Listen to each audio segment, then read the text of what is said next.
Good morning. Royce, can we test your audio, please? Yes, can you hear me? Yes, we can. Okay, Thank you. thank you.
Good morning, everybody. Welcome to the Agricultural Preserve Advisory Committee meeting. Today is September 12th, 2024, and it is 9 a.m. Could we please take roll call? Good morning. We'll start with Stephanie Stark, Here? David Lackey, Here. Alex, Here. Sergio Ricardo, Here. and then Royce Larson. Here, And Royce Larson is attending remotely. Thank you. So we have a quorum and is there anybody, there's nobody in person here for public comment, but is there anyone online for public comment? We do not have any public comment. Okay, very good. Close public comment. We'll continue to take public comment on specific items that are coming up on the agenda. Let's see, minutes. The minutes of our August 8th, 2024 meeting are being considered.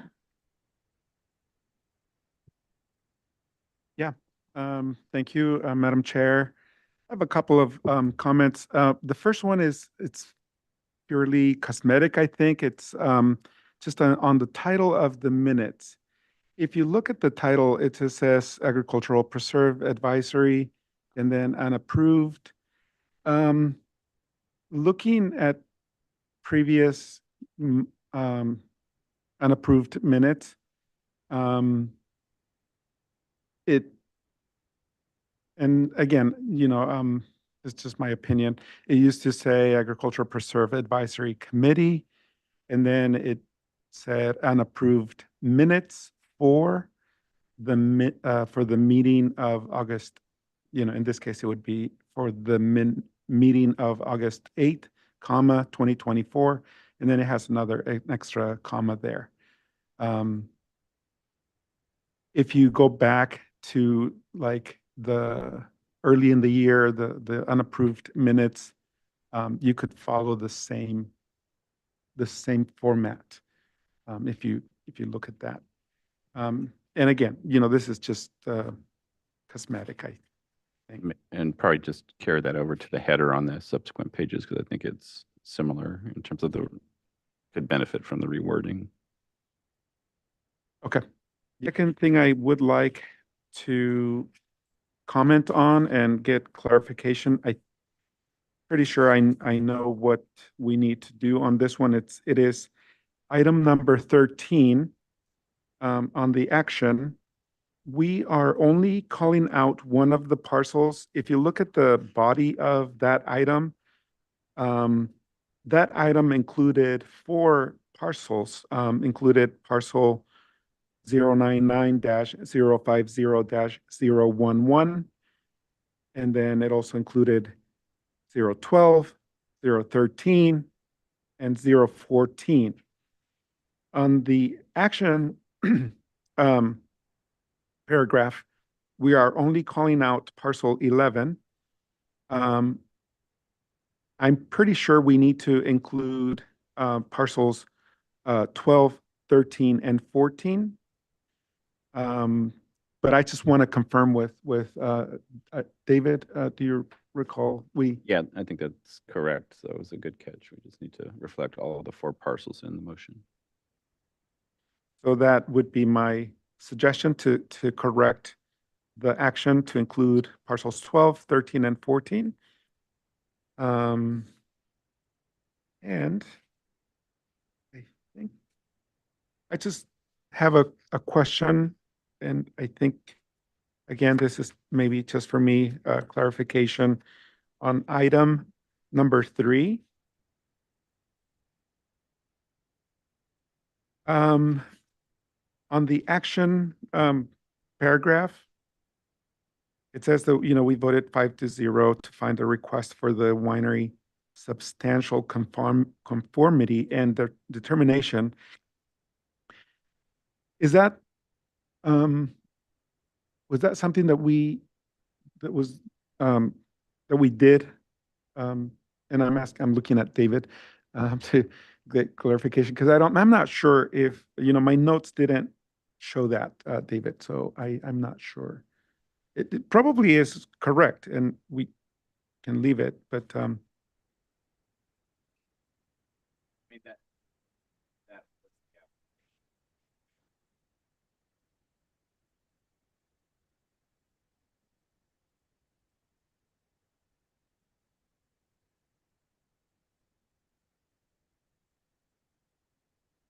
okay. Gotcha. Okay, so then, again, it's just the title of the minutes and then the correction to item number 13. Those are my suggestions. Got those down. I'll make those changes. Thank you, Teresa. I had one other comment under the committee members. So it lists that I'm not present, but Matt Mayton was present. Should we put alternate on there or something? Okay, Yes, I'll do that. thank you. So I'd make a motion. Oh, is there any public comment on the minutes? We do not have any public comment on minutes. I'd make a motion that we approve the minutes for the meeting of August 8th as amended today. A second. And then we'll go ahead and do roll call. Sergio Ricardo, Aye. Stephanie Stark, Aye. David Lackey. Aye. Alex, and then Royce Larson. Aye. Vote carries 5-0 to approve the minutes of the August 8th meeting. Thank you for that. So on to agenda management. Is there anybody who is present today that would like, as an item on the agenda, that would like to request a continuance? If so, please state the reason for the continuance and why, and when you would like to come back to the committee.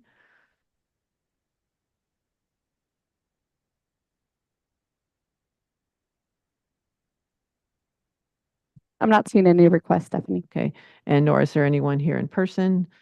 I did want to know if the one idea for just efficiency, we do have a draft, comments on the draft uniform rules amendments to allow for utility scale solar, item number 7. We could trail that to the end of the meeting to allow items 8 and 9 to go first, but I don't know if the planners here perhaps for that item, Whitney Wilkinson, or another planner that might have any insight into that. I'm not seeing neither on Okay. yet. I will send them a message and then I mean, just move it to the end of the agenda. yeah, I mean, I think the new items, the 2 new items Yeah. we have, they don't look overly complex. So Yeah. they might go quickly. Yeah, So maybe Francisco Vargas and Sam Broderson are the planners, so I don't know if they're here and they would like to go first or. yeah, I mean, I think we can, once we get to item number 6, we Yeah, can kind of we'll check in. where we are. That sounds good. Yeah. All right, very good. Okay, so let's go ahead and get to our first item here, which is item number 1, is a continued item from our last meeting on August 8th. And it's TNTG Ranch LLC, and this was an item that we had allowed more time from our last meeting to allow for additional information such as a planting plan, and we have quite a bit in our packet online that David's pulling up now with, there's a map showing areas of planting and irrigation lines and things. So we'll take a look at that. And we have Sam Broderson, who is the planner. So perhaps he or Brett Jones could address the committee and provide us an update on what we have to look at. Yes, good morning, everyone. Good morning. I mentioned it last meeting, but we hadn't actually submitted this tractor barn, which you'll see up in the top left, 60 by 20 pole barn to be used to store heavy equipment and tractors. So that is now part of the request. And to remind everyone, the request is an addition to an existing ag employee dwelling that is also up in that northwest corner, as you'll see on this map. But we, the complicating thing has been getting to the 50% of production area for a prime contract. And we have now proposed an additional about 3.5 acres of lavender that are in a few different areas, two specifically right by the house, which were areas of concern prior. And then you'll see additional areas to the east, directly to the west of the house in that kind of maybe magenta crosshatch pattern. And then north of that, those different pockets totaling about 3.38 acres of lavender. We have a vineyard consultant is online here with me, Garrett. I'm not sure how to pronounce Garrett's last name, Gamache. And we have prepared a lavender lease and a planting plan for the additional 3 acres of grapes, which are also shown on this map.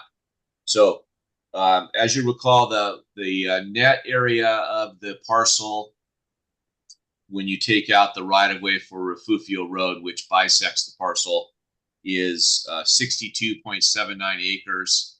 50% of that is 31.4 required to be planted. And we, with this new map, are getting to 32.04 acres planted. One other, David, I don't know, are you able to pan down just a little bit that south pasture and then my totals? I can't see at least. There we go. Thank you.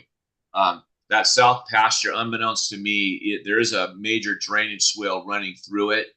So you'll see in one of the documents we provided from Garrett that it just is not a plantable area for grapes and or lavender, just due to the inundation of water that comes through that. There's a culvert on each end, and I guess it gets pretty soppy, especially these last 2 winters. So those 3 areas were our topic of concern last month.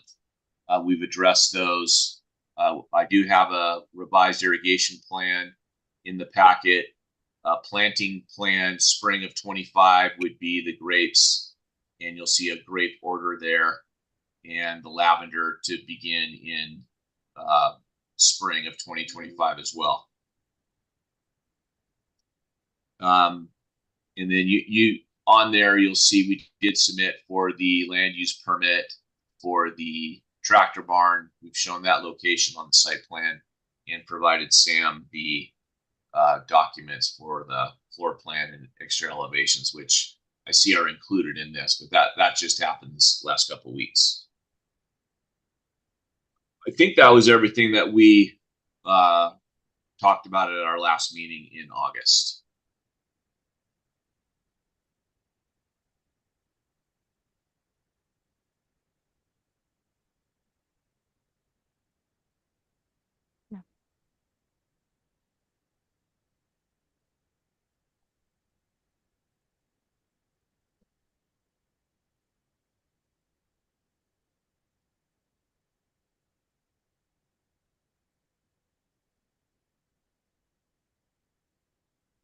Thank you, Brett. We're looking at the maps right now. We pulled up Sure. the planting suitability map. Sure thing. Are there any questions from committee members? Brett, you had mentioned for the lavender, you mentioned a lease. So it's not the property owner that's growing that. It's going to be leased out to a third party for growing. Correct. And what's the term of that lease? In terms of how many years or? Yeah, good question. The lease is in the packet here. It's under a Lavender ground lease. I think it's the next one over, perhaps. And I actually don't recall, David, what the term is. Brett, it's an evergreen lease. It'll continue to renew until someone cancels. Gotcha. Thank you, Garrett. Yeah, I believe we have a minimum of either 3 or 5 years in there. I have a kind of a general question in terms of the choice of lavender as the crop to plant in those areas. I mean, presumably you were looking at suitability of the soils and other things for a variety of range of factors, but in terms of just the commercial market for lavender, can you describe how that influenced the decision to use lavender? Yeah, we sell it to wholesale buyers that I have a couple other vineyard properties that do the same thing. Obviously it looks nice and there's a low water consumption requirement. And yeah, like, given the constraints we have in some of these areas, specifically like the area near the house where there's a leach field drainage, stuff like that. It's really not ideal for vineyards.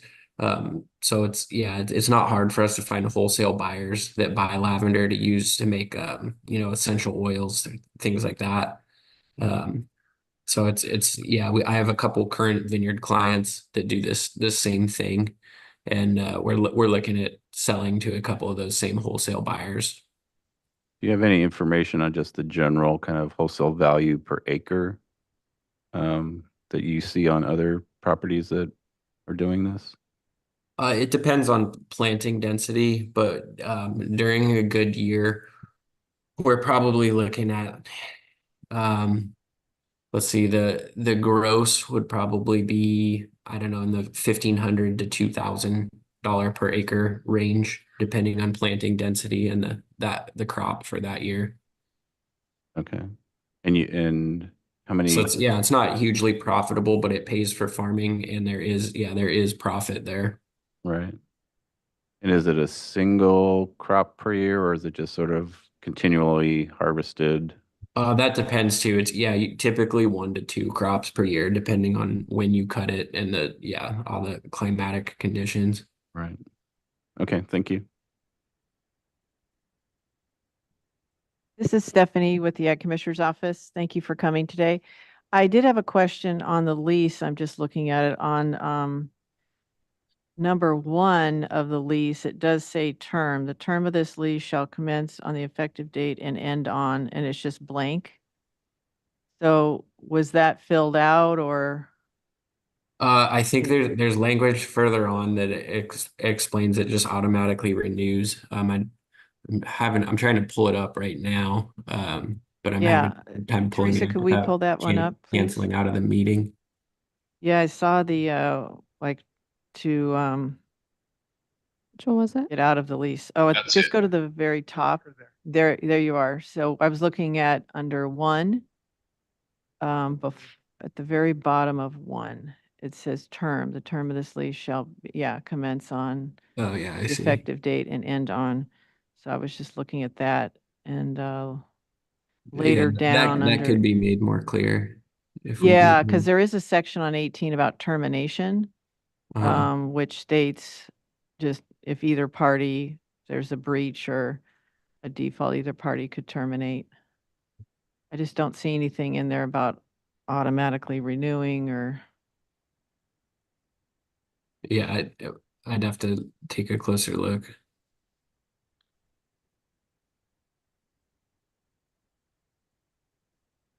Yeah, the agreement though that I've discussed with the owner is, yeah, we obviously need to at least recoup the cost of planting, which is, you know, Mhm. not significant compared to a vineyard. So it shouldn't take long, but depending on what the install does end up costing me, yeah, we discussed either 3 to 5 years with Evergreen after that, depending on Mhm. the cost of install.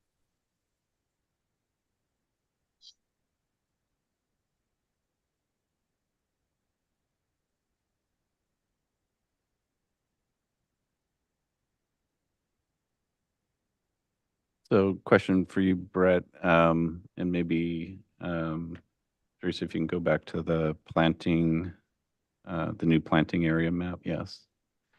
So in conjunction with looking at the 50% and additional planting areas, that also was related to what we had calculated as a much larger non-ag envelope at the time. And so with particularly the 0.04 acre, the 0.03 acre areas to be planted, Brett, what is your recalculation of the non-ag development envelope acreage? I think it was 1.7 something. I believe, yeah, I think it's on, if we can go to the other, map, Teresa, yeah, the last one there, the 215. Yeah, there you go. Okay. Yeah, I think we're 1.79 exactly.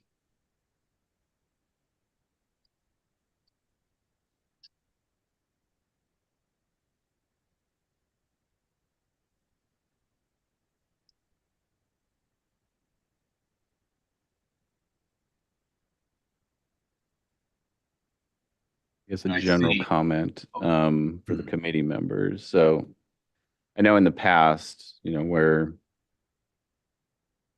lavender hasn't been looked at as a traditional kind of common commodity in wholesale markets, sort of a niche market.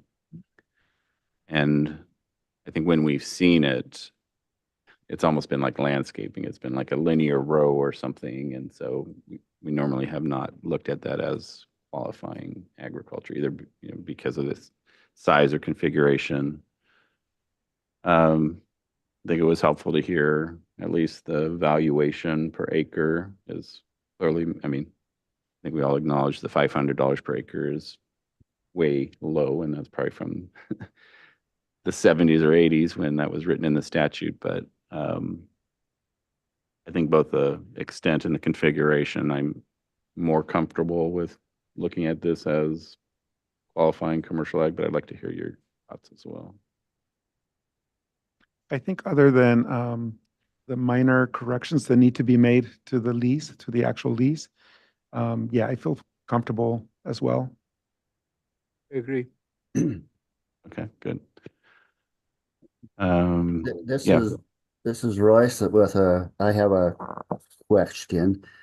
The lease for sure 3 years, possibly 5, and then ongoing after that. But if either party determines not to continue with lavender, is there any other outlook for something else to replace that? My recommendation to the owner is to look into dwarf olives. He was interested in possibly citrus, but I highly recommend against citrus just because it's not compatible with wine grapes in terms of disease pressure. It attracts a lot of pests that can give the grapevines Pierce's disease and stuff like that. And then, yeah, a lot of those areas, either because of the tree roots or the proximity to the oaks, are just unfavorable to planting a lot of fruit trees. But I do believe that like dwarf olives could do well, which I also farm a lot of vineyards that have olive trees that we bring to the press here in San Ynez Valley or down in Ojai. And olives are, you know, again, it's not a huge money-making venture, but there is profit there. And yeah, they would do well. Okay. So my comment would be, this is Sergio with the assessor. My comment on a possibility of the land use change in the future, if it ever happens, is to please continue to respond to the annual questionnaire. We don't know, the county doesn't know if there's any changes if the property owner doesn't respond to the questionnaire. I did get the questionnaire for this year, so I appreciate that, but I just encouraging the owner to continue to respond to the annual questionnaire.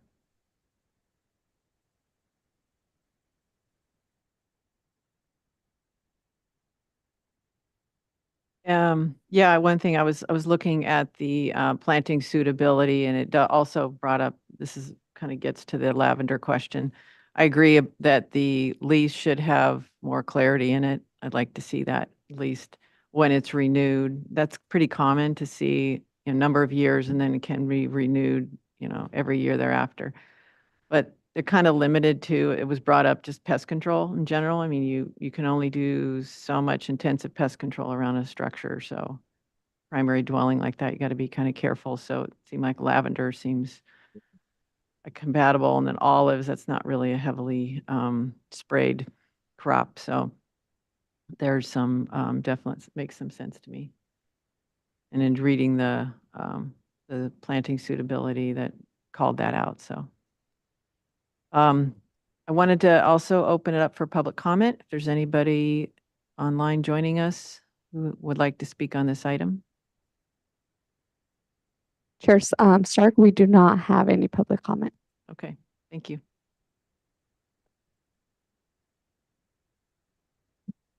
Question for the committee, I guess. So the new pole barn was added as an additional item to consider. Does that need to be, do we need to vote to amend the original item, or? They added it do to a the s- revised project description for this hearing. Huh? So I think I would look to council in terms of appropriateness, but I think since it's part of the description for this agenda item. You're correct, David. I think we're okay, yeah. We're good. Okay, thank you. And this is Royce. I just have one real minor comment regarding that.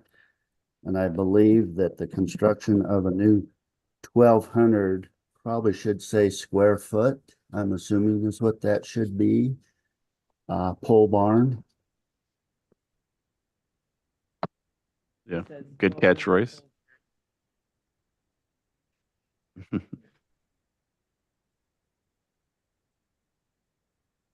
Thank you, Royce. Good point. Anything else from the applicant? No, I think we're good. Thank you. Okay, great. Thank you. Any questions from committee members, or would someone like to make a motion? I can make a motion that the committee find the request for the addition to an existing ag employee dwelling and construction of a new 1,200 square foot pole barn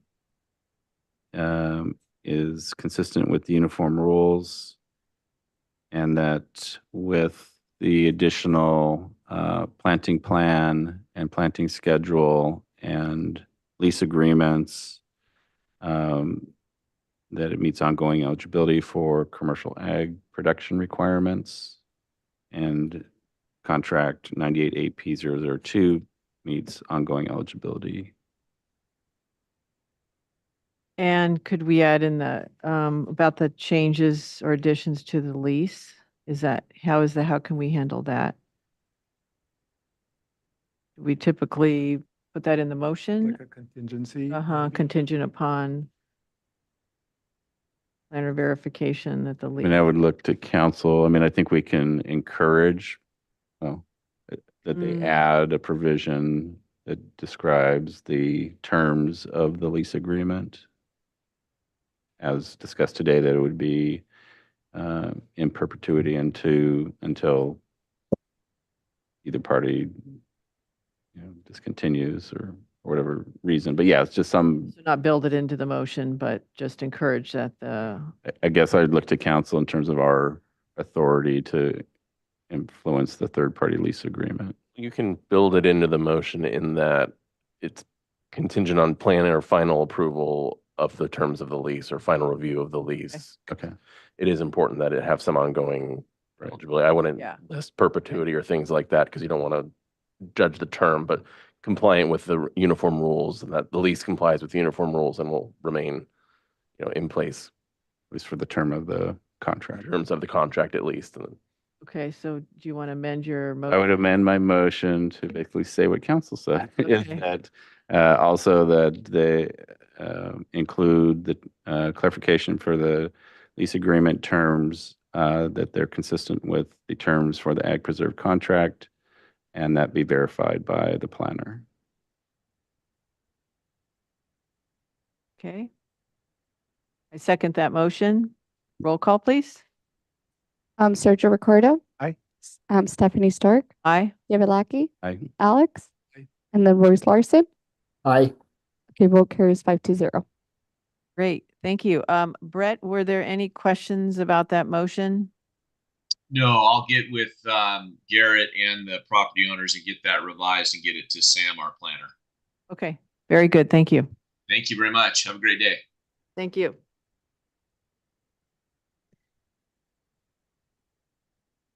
Okay, this takes us to item number 2, which is the Verizon at Gardner Ranch. This is Ag Preserve number 91 AP 006. The committee last reviewed this item and considered it last month at the August 8th meeting.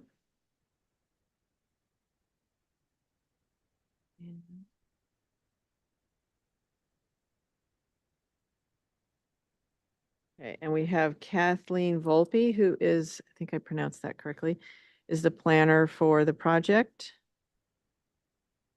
And we just continued the item,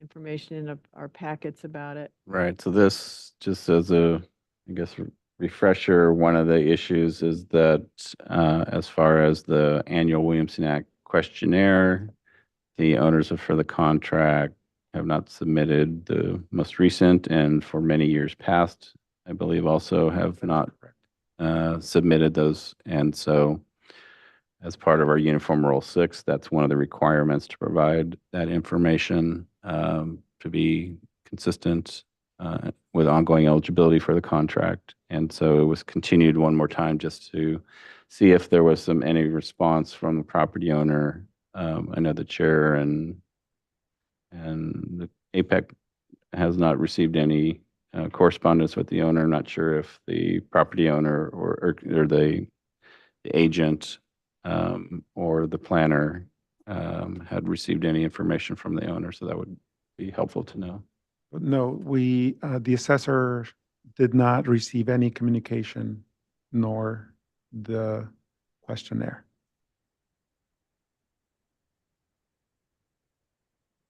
And then we have Armando online that's here for this item, so. Good morning, everyone. Great, Yeah, thank you. we have continued to reach out to the owner here for the questionnaire. We haven't had much luck on our end as well. Okay, great, thank you. So, Madam Chair, I would at least throw out an option for the committee to consider that we've utilized in the past, is to maybe consider bifurcating the motions on this. So we would take a motion to bifurcate, and then one of the motions or considerations would just be focused on the application itself, whether or not it's compatible. And then the second potential motion would be to consider requesting the chair send a 60-day letter to the contract owner regarding the items where the committee believes that they're requesting additional information and potential inconsistencies with the uniform rules. Yeah, I agree. I think that's those 3 motions would be a good approach. Any thoughts from committee members? We agree. Okay. Okay, I agree. so Before we make any motions, just wanted to, we get a concurrence from the planner, sounds like. Is there anyone from the public who'd like to speak on this item? We do not have any public comment. Okay, thank you. So I'll make, first motion is to bifurcate the Apex motion on this item. Second? And then we'll do a roll call. So Sergio Ricardo. Aye. Stephanie Stark, Aye. David Lackey. Aye. Alex. Aye. Royce Larson, Aye. and then the vote carries 5-0. Okay, great, thank you. So maybe we can have a refresher from the agent of the project itself in terms of what's in proposed for the Verizon project. Yep. Good afternoon, everyone. Yeah, I can give you guys a quick refresher for this one. This is a new Verizon Wireless telecommunications facility. We are planning to utilize roughly like a 27-foot by 29-foot lease area up on this hill over here. There's other carriers in the area, so this land has already been utilized for other telecommunications facility, service road, things of that nature. So we wouldn't affect any of the ongoing agricultural uses, which I believe on this property are like cut flowers and some other items. But yeah, we're pretty much not going to be impacting any ag production and utilizing area that's already being serviced for telecommunications. And just a clarification in the, and maybe this came up last meeting, but just in the wording in our description, it says 50-foot tall monopine. Is it a monopine or is it a monopole? It's a monopine. Okay. Yep, monopine. There should be about an 8-foot tall fence that goes around the area, and some other equipment cabinets, but everything will be within that lease area I mentioned of 27 by 29 feet. Okay, great. Thank you.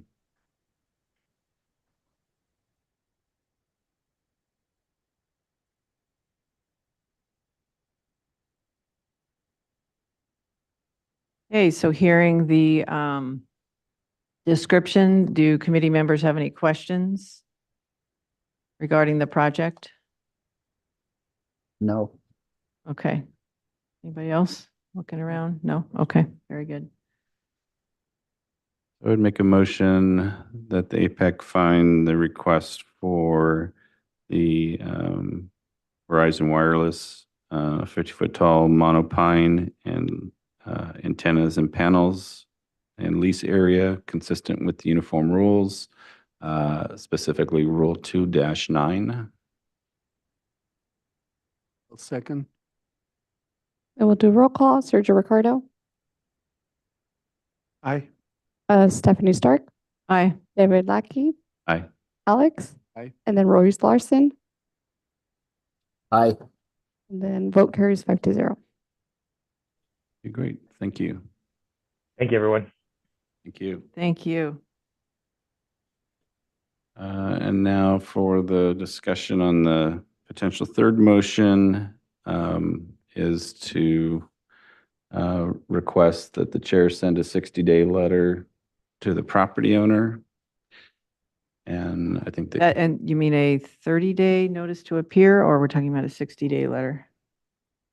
Just want to make sure. Usually we do a 30-day, a notice to appear letter first, unless council has any guidance on that. And then the next letter is the notice to appear. I mean, the 60-day letter. It's going to be up to you. That's be a policy decision. You can do the 30-day notice to appear. Okay, I defer to you. okay. Let's just go with the first notice to appear letter that would state that the committee is going to be making these considerations. It gives the applicant one more opportunity and understands that they're contract is potentially going to be discussed. And then the step after that would be to send a 60-day notice of non-renewal. Okay.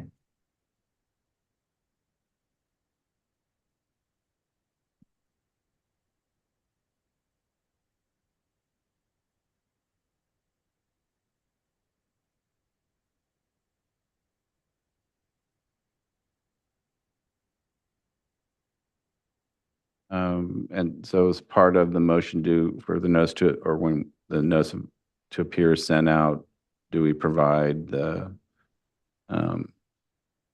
uniform rule provisions that are potentially in conflict?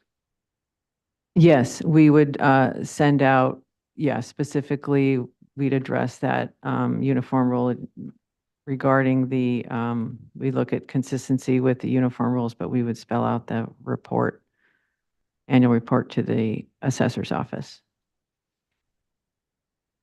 Unless there's something else the committee wanted to add to that.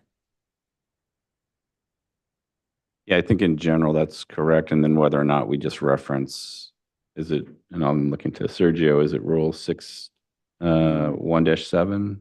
No, well, in this case, what is 617? 17 is monitoring enforcement. Enforcement.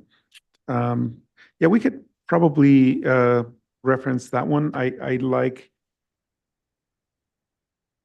also like the I believe it is reporting requirements. I think it's 1-2.3. Maybe not.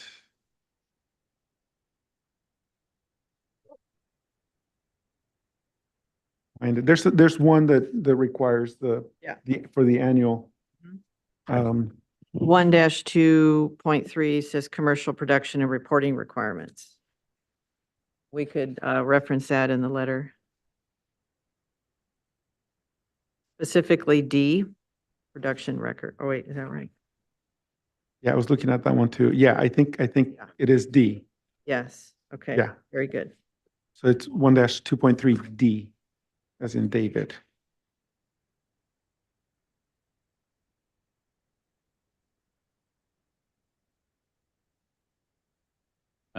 So I guess, yeah, so the motion would be to request the chair send a notice to appear to the contract owner regarding potential non-compliance with Uniform Rule 1-2.3D.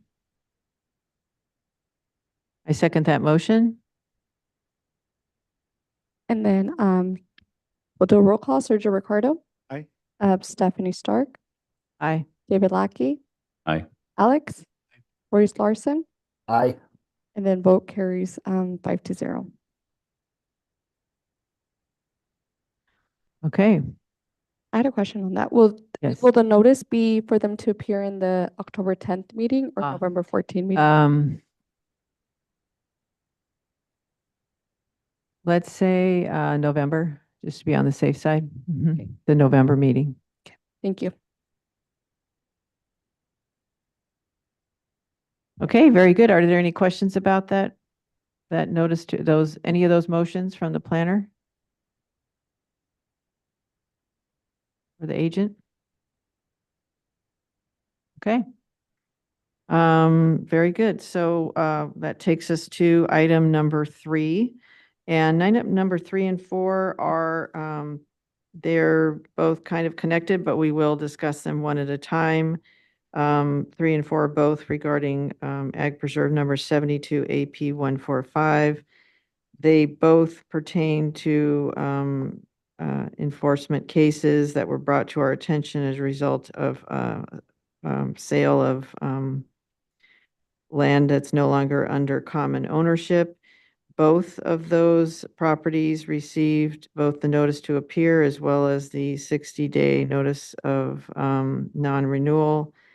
And I know they were last considered at our August meeting. And we're just going to maybe continued to this meeting to see if there was any additional communication from the landowners to any committee members. I haven't received any communication or information. Have any other committee members? Okay. I have not. No. Is there anyone here today who'd like to speak on this item? Is there anyone from there's no planner assigned, but is there any of the owners or the representative of the owner?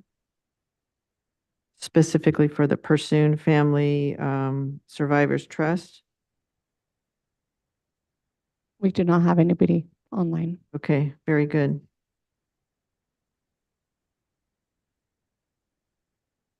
Can I make a motion, Ms. Yeah. mhm. Madam Chair? Yeah. Okay, I'll make a motion that we find contract 72 AP 145 inconsistent with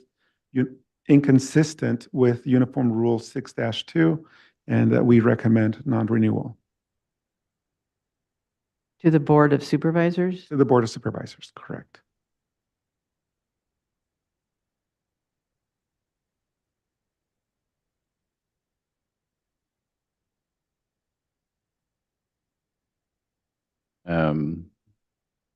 Maybe just so we're clear, because we were generally talking about items 3 and 4, but do we have to take a separate motion on both of them? I could include them Take a both. a separate motion on each, just to make sure that Okay, it yes. affects cleanly. Okay, very good. So, Item Sergio, maybe just reference the APN numbers or at least item number 3. Okay, for item number 3, the APNs affected are 155-260-026, 155-260-027, and 004-004-015.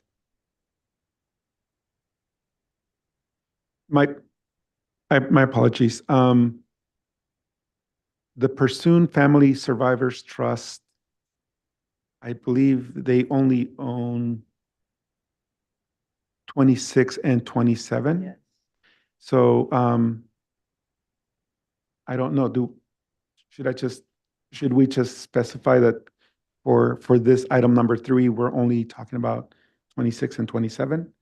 Okay, I'll amend my motion to only include parcels 26 and 27.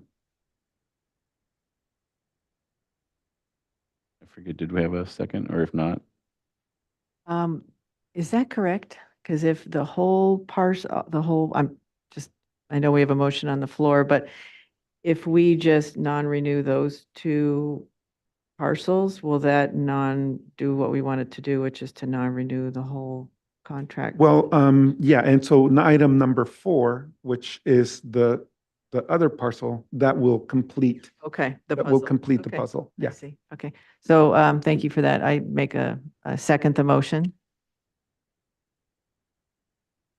Okay, we'll do roll call. Sergio Ricardo, Aye. Stephanie Stark, Aye. David Lackey. Aye. Alex. Aye. And then Royce Larson. Aye. The vote carries 5-0. Okay, so So now. did I open this up for public comment? I don't know if I did. Yes, you did. I did, okay.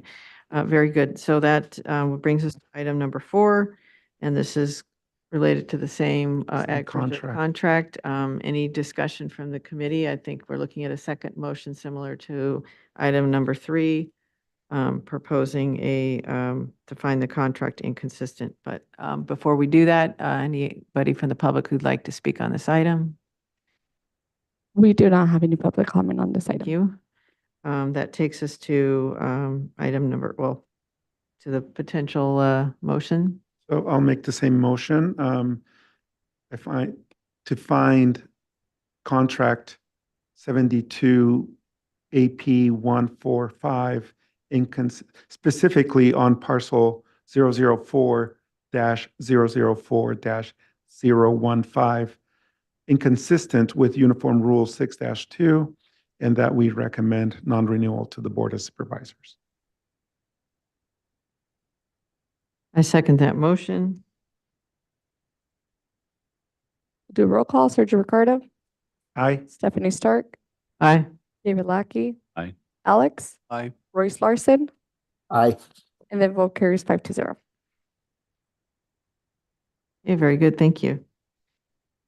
All right, that takes us to items number 5 and 6. Those are both kind of similarly as the last grouping of 3, 4, 5, and 6 are both pertaining to contract number 70 AP 062. And the committee sent both a notice to appear and a 60-day letter indicating the case was going to be discussed and encouraging participation from the applicants or representative. I don't have any communication to share with the committee on either of these cases. I will take them one at a time, of course, as we did before. But is there any discussion from committee members? Yes, Madam Chair, I have had communications with the owner's representatives for Casmalia Land and Cattle Company. I believe, and also Alex could confirm, but they're in the process, application with the surveyor's office to do a lot merger with some of those parcels. My first communication prior to our August meeting with the landowners was that they were unclear whether or not to wait till that process, that application with the surveyor's office is complete until submitting their application for the replacement contracts. I discussed that with the surveyor and generally believe that the lot merger would not affect the external boundaries of their new application. And so I conveyed that to the owner's representative that I would encourage them to proceed with their application with planning and development, and that they indicated that they were planning to do that. I haven't checked this past week to see if there's been any application in, but at least what I've heard from the owners' representatives is that they are going to do that in relatively near future. So I think with that indication, and then my other thought, we still haven't heard anything from Chevron, but I don't know if we have the ability to non-renew the contract for one and the other. So I would recommend both for the continuance to the October hearing so that we can get an update on the progress for the Casmalia Land and Cattle Company submittal of their replacement contract. I can add to this that we have a lot merger application submitted for parcels 18 and 19, I think. We have parcels 18, 113 to 8010, and 113 to 7013. Those are the three that were owned by Casmalia. Parcel 113 to 7011 was owned or is owned by Chevron.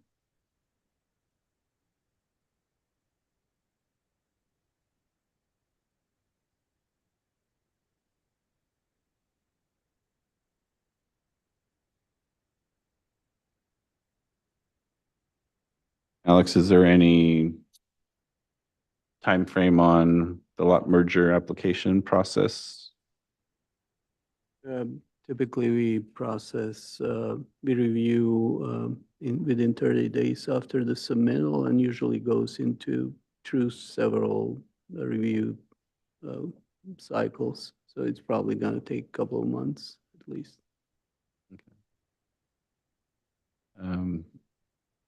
So I think, yeah, since we're talking about item number 5, that would be my motion, is just to continue it to November. That makes sense. Let's go ahead and see if there's anybody from the public who'd like to speak on this item. We do not have any public comment. So I'll make a motion for item number 5 that we continue the item until the October APAC meeting to provide time for the owner to submit their application for an ag preserve replacement contract. I'll second. Okay, we'll do roll call. Sergio Ricardo, Aye. Stephanie Stark, Aye. David Lackey, Aye. Alex. Aye. Royce Larson, Aye. and then vote carries 5-0.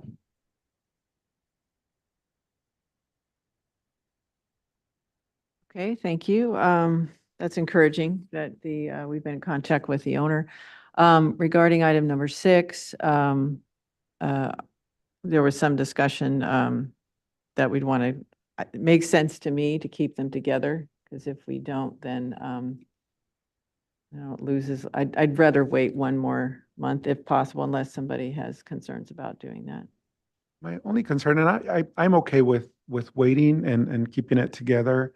My only concern is that we've only heard from Casmalia, the owners, property owners, Yes. and we know that they do qualify and they Mhm. are working on merging the parcels that they do own, which are parcel 13, 18, and 10. We haven't heard from Chevron, and my comment is that they probably don't care, maybe, I don't know, I'm not gonna speak for them, but I don't know, I just, I don't know that,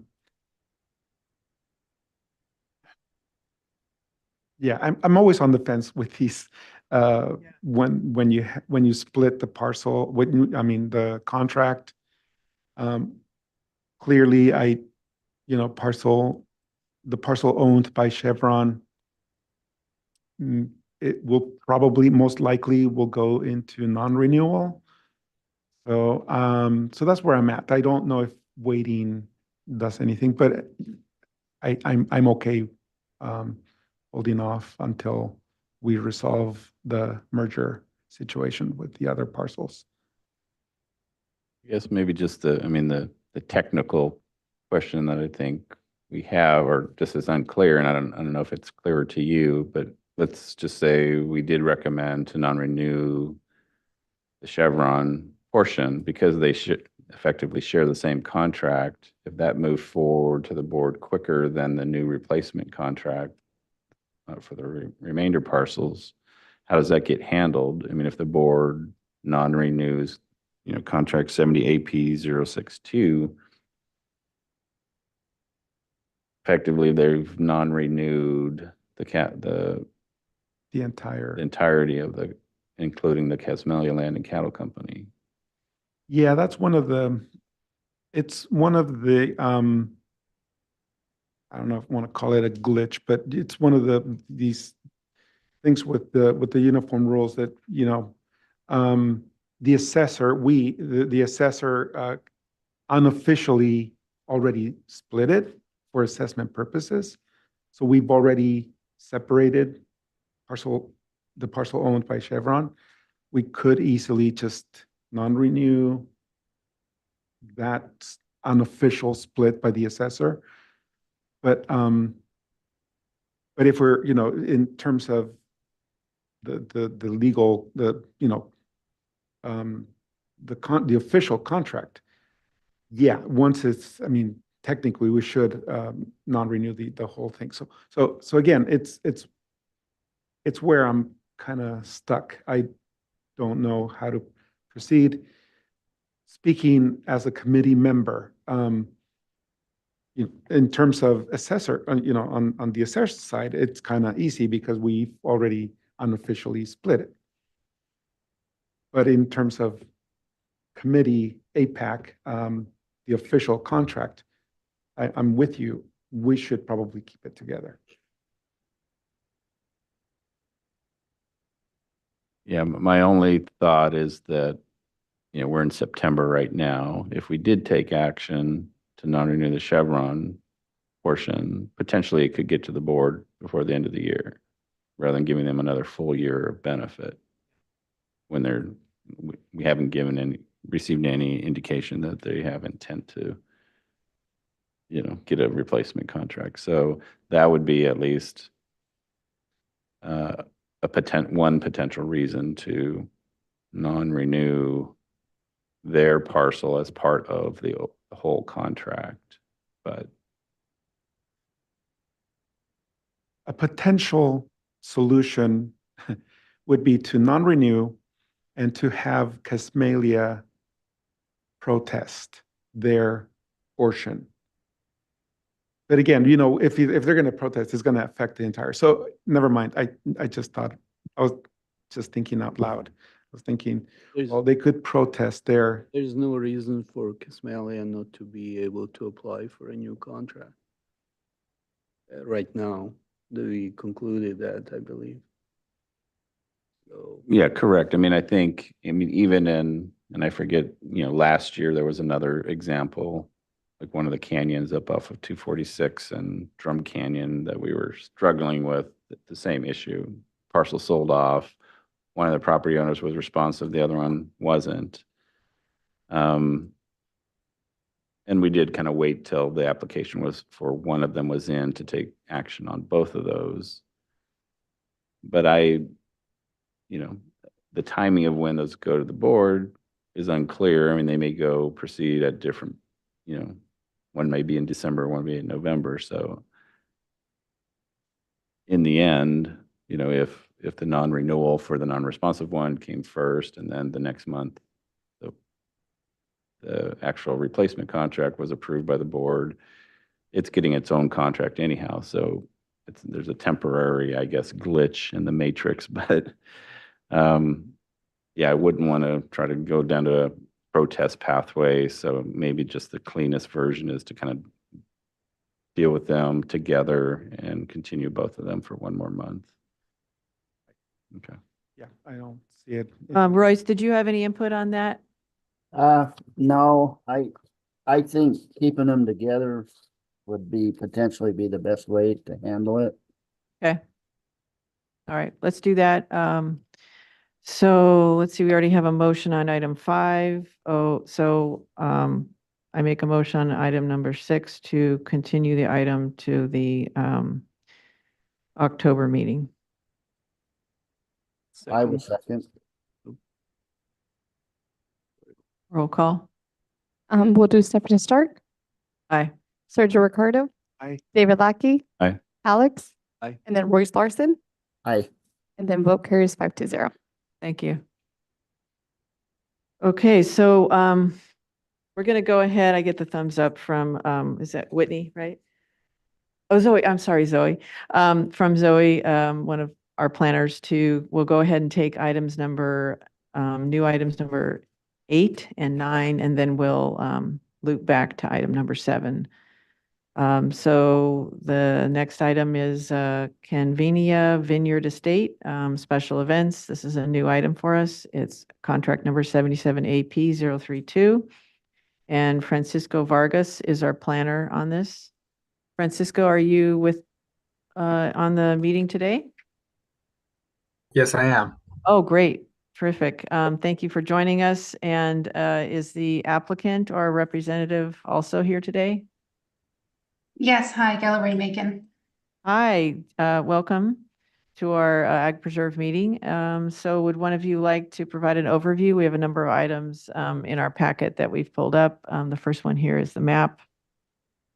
If you could give us a brief kind of summary of the project. Sure, I can start. The property with this application, the intent is to sort of separate winery special events that occur at the winery and the tasting room, and non-winery special events that would occur in the area, in the lawn area of the residential envelope. So that's what our minor CUP application is for. It's just related to non-winery special events that would occur on the lawn area. And there would be no removal. I think there was a bit of a confusion, but there's no removal of any vineyard associated with this. All of the parking would be just for vendors and shuttles. Guests would all be shuttled in from offsite. And then there's no other changes or anything else for the scope of this application. Thank you for that. Any questions from committee members or discussion? Yeah, I have a couple of questions. So Gallery, on the So for the special event areas, what type of events are being envisioned under this permit? This would be for, it would allow for like weddings or nonprofit events or, birthday parties, any type of event rental. That would, separately for the winery, they have like stomp and pickup parties, and that would be still occurring, but it would be where the winery premises are. And so for these special events, they're just using the outdoor areas. Would they be using the villa as well? They would not be using the villa. The vendors would have that other smaller area in red for like portable restrooms and food prep that would come for the event and then leave. But the villa itself would not be used. It would just be the lawn area. Okay. And then I think you had mentioned shuttling. So aside from the vendors, the attendees at these events, they'll all be shuttled to the premises? Yes, that's correct. Okay. And just since we know there is the winery on the property, and I believe the winery was, this is the original Sunstone Winery, correct? Yes, they were permitted under the 661. 661, yes. So on that permit, did it expressly state the number of events that could occur at the winery? It did not. So they sort of have unlimited winery related events. So that's why we've had to submit this application for any non-winery related. Okay, a little unclear on unlimited winery. Is there some permit that expressly states they can have unlimited winery events? Because it wasn't stated, and it wasn't addressed in that permit, it was the department's conclusion that they're, as long as they're winery events, then it's sort of they're just a legal non-conforming allowances. Okay. And then just one clarification. I've looked in the materials in terms of the acreage planted. And I do recall, I don't know if it ever was permitted, but is there cannabis planted on this property as well? That permit expired. Okay, so there that's is no. done. Okay. Yeah, there's no cannabis. Okay. I think those are all my questions that I have right now. So I have a similar question in terms of the villa. Is that currently being used as a residence, or is it vacant, or it was anybody built living as the residence for the winery owners. And then when they sold, it's sort of been vacant. Their plan for it is to convert it into a farm stay once the Ag Enterprise Ordinance gets adopted.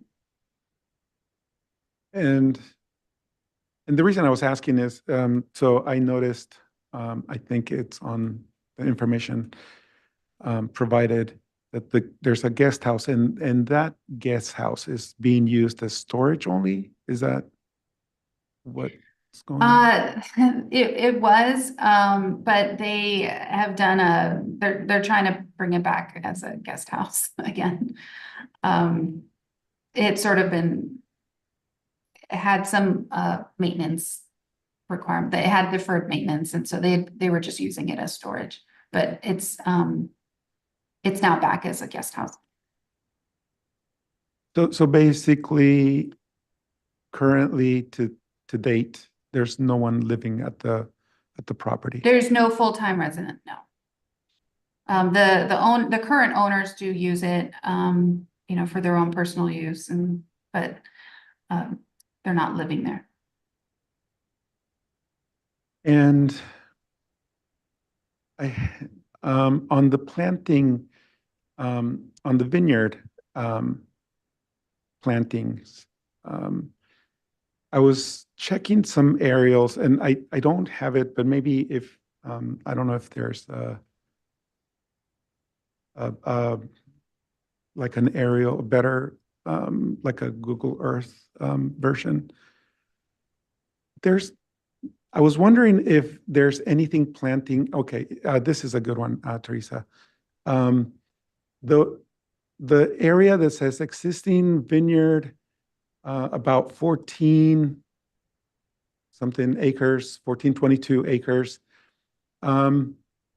There's a portion of that based on my aerial didn't seem to be planted.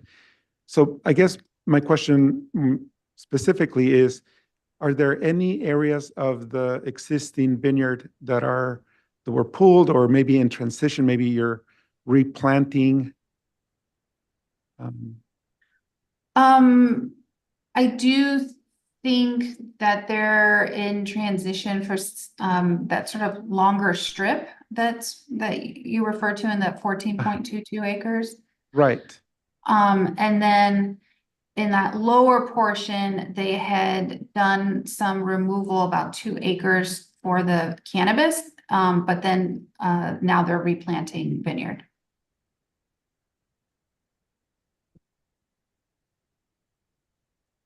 It doesn't really show up here, but if you go back to that other site plan that we were looking at, you can see that it's sort of cleared out on the bottom, but they're replanting that with vineyard again.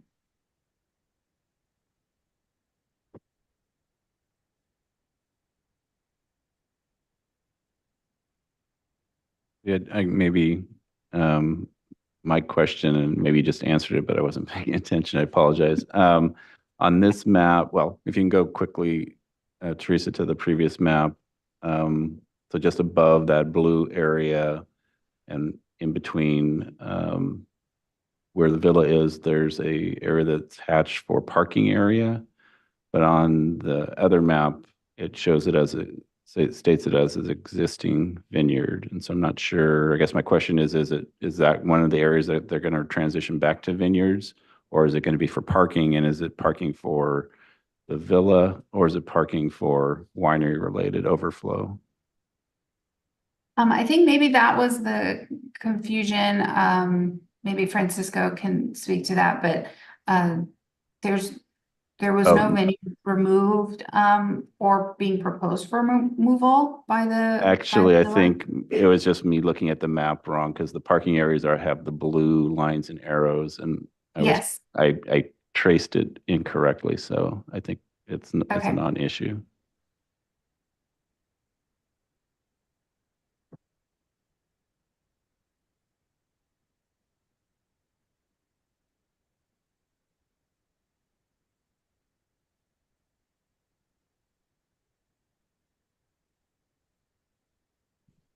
So this is Stephanie with the Ag Commissioner's Office. So the this winery was not subject to the winery ordinance, right? That's correct. Okay. So I noticed that there's a wine processing area too for this property. Yes. Okay. And what is the percentage of grapes that's processed from the premises? I think we have those percentages on this exhibit.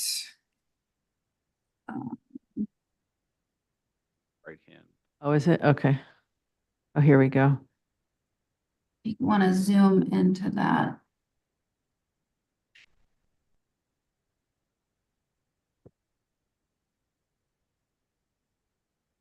So I see it showing total winery case production in 2023, 100%, 13,918. Okay. Total case production on site, 29%.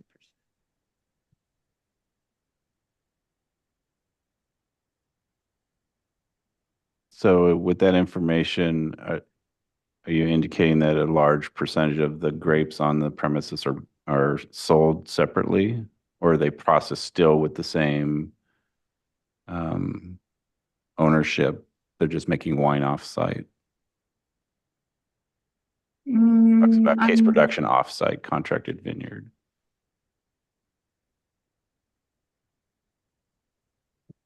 Morgan, did you want to answer that?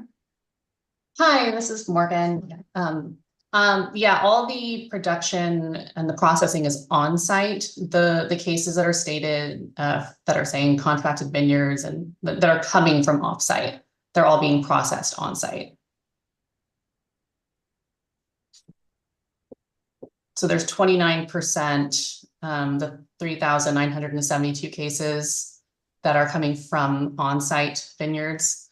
And then 71% are coming from contracted vineyards, and they're all being processed on site. For a total of 13,900 cases. Exactly. Okay. Yeah.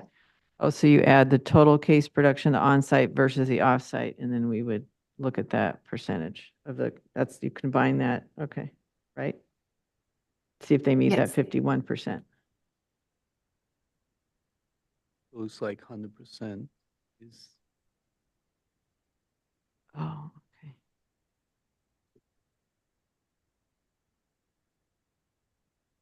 While we're kind of doing some quick calculations, is there anyone here from the public who'd like to speak on this item? We do not have any public comment on this item.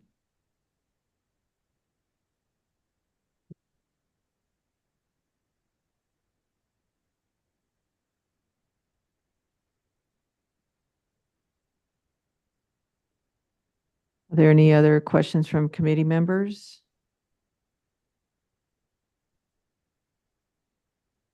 I have a quick question, but maybe I'll just ask it. There's 13 acres that are really unusable for production. So does that mean out of the total 52 acres, you eliminate those 13 acres and the point is you need 50% vineyard, which they would not have if you counted all 52 acres. But if you take those 15 acres out, then they are above their 50%. Is that the way that works? So Royce, for your question, generally that 50% is just of the premises size. So you would look at the first is just 50, if the premises is 52 acres, then you would look at 26 acres being the 50%, and then look at the rule allows for any areas that either may be steep slopes or sensitive resources or San Ynez River, other things like that, that then the APAC can reduce that 50% number. Okay.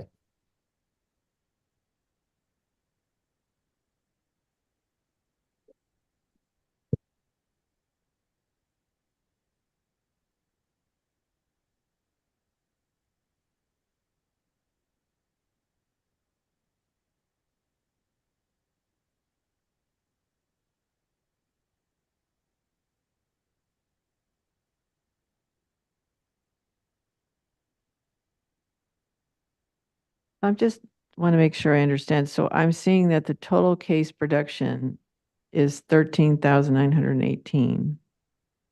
And to be consistent with the uniform rules, you're supposed to have 51% produced on site on the premises or on a property that is under the same ownership and also on contracted land. So what I'm seeing on the Ag Preserve exhibit with the parking, the calculations is showing that the on-site is only 3,972. That's, I think it's a little confusing. That's just from the vineyards, but all of it is being processed on site. Maybe just a question. So from the off-site grapes that are being processed at Sunstone, are those from other contracted lands of the owner? Yes. Yes. Okay. Okay. So that helps with getting 51%. Is that other land also under contract? Could be a separate contract, but it states in the uniform rules it should be contracted land. Do you know that?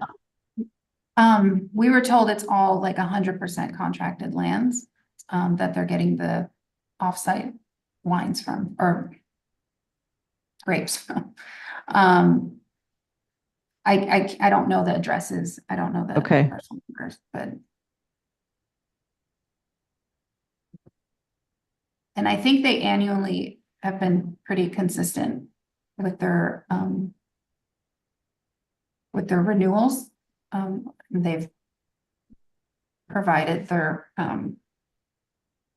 case You mean the projections. reporting, you Mhm. mean to the assessor's office? Is that what you're referring to? The annual Or report? even to, don't you have an annual process?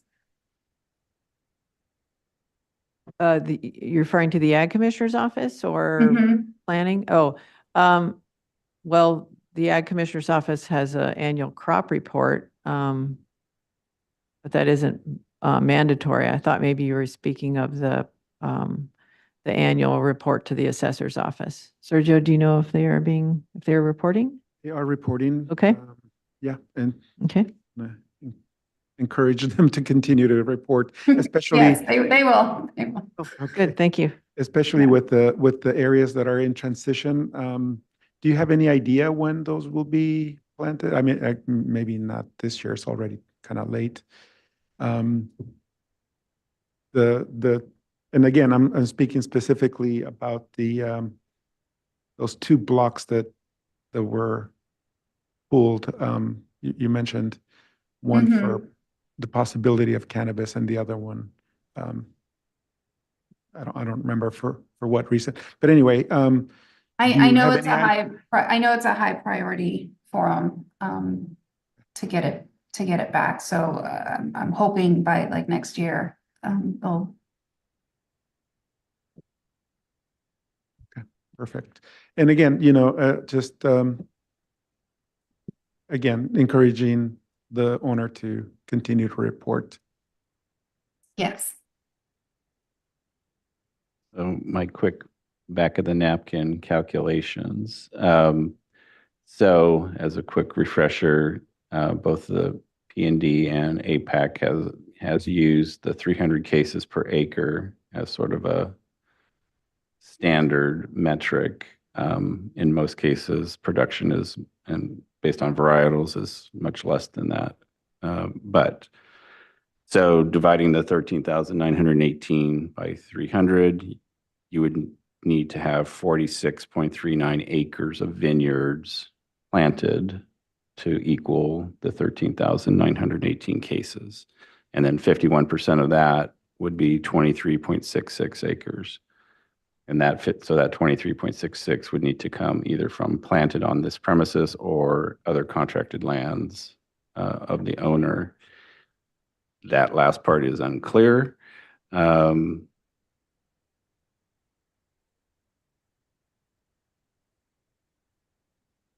they also meet they have to have 20% of what's processed at that winery and they clearly meet that part. So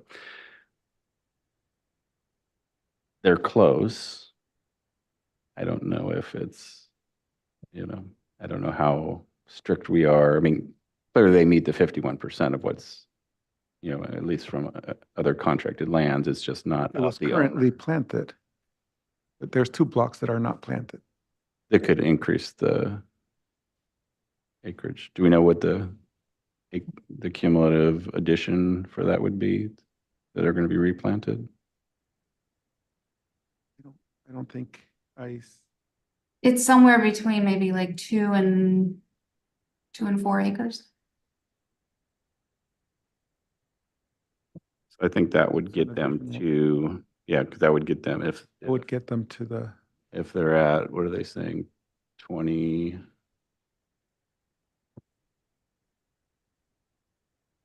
It's 22.68. 22.68, yeah, so that, and basically they really only need 1 more acre. And so if they get those at least 2 to 4 acres planted, And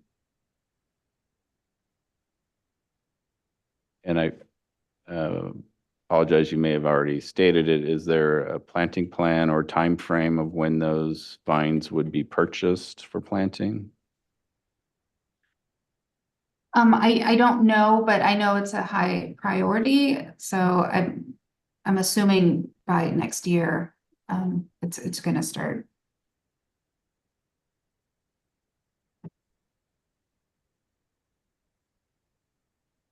I guess, oh, go ahead. Do you know if you've, as the owner, purchased the vines at all at this point? I don't know. Okay. I can ask them. Yeah, sure. Go ahead, David, with your thought. I had a thought. I'd want to see more assurance, like a planting plan or receipt showing that one thing that's unusual about this is it's not, because it is not falling under the, the winery ordinance. Planning is not going to be looking at it that way or assuring it's meeting the requirements of the uniform rules. I mean, they are, but it's not like if it was under the winery ordinance, it would have the same requirements as if it were going through like being processed under the winery ordinance. But because it's not, it's just come before us for the special events. So I'm thinking we would want to have some kind of planting plan or assurance that it's just going to meet that requirement. Would we want, and I agree, I think it's good to get that information. Would we want to still keep it tied to this application or bifurcate? I mean, if we don't have any other concerns with the event request, but it's more of an ongoing eligibility, we want the information. Mm-hmm. We want to bifurcate it to continue it till we get that information for. My thoughts are to keep it together, to not bifurcate it. Any other thoughts from committee members on that? Bifurcating or any other questions? I would keep them together. Okay. Royce or, Yep, okay. no, I'll go with the. Okay, Royce, did you have any thoughts on that? I think I'm comfortable with the fact they will probably do that. So I think I could accept the bifurcation and then have the follow-up to make sure they have that planting plan. But I would accept going the other way also and keeping it together.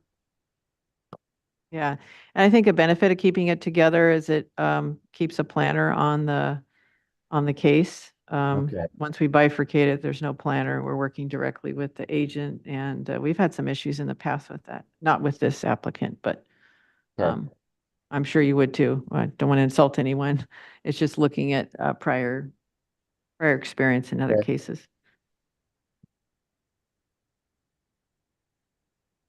Sir, I forgot, did you mention that they have submitted the annual survey? They're Good. very good at submitting the questionnaire.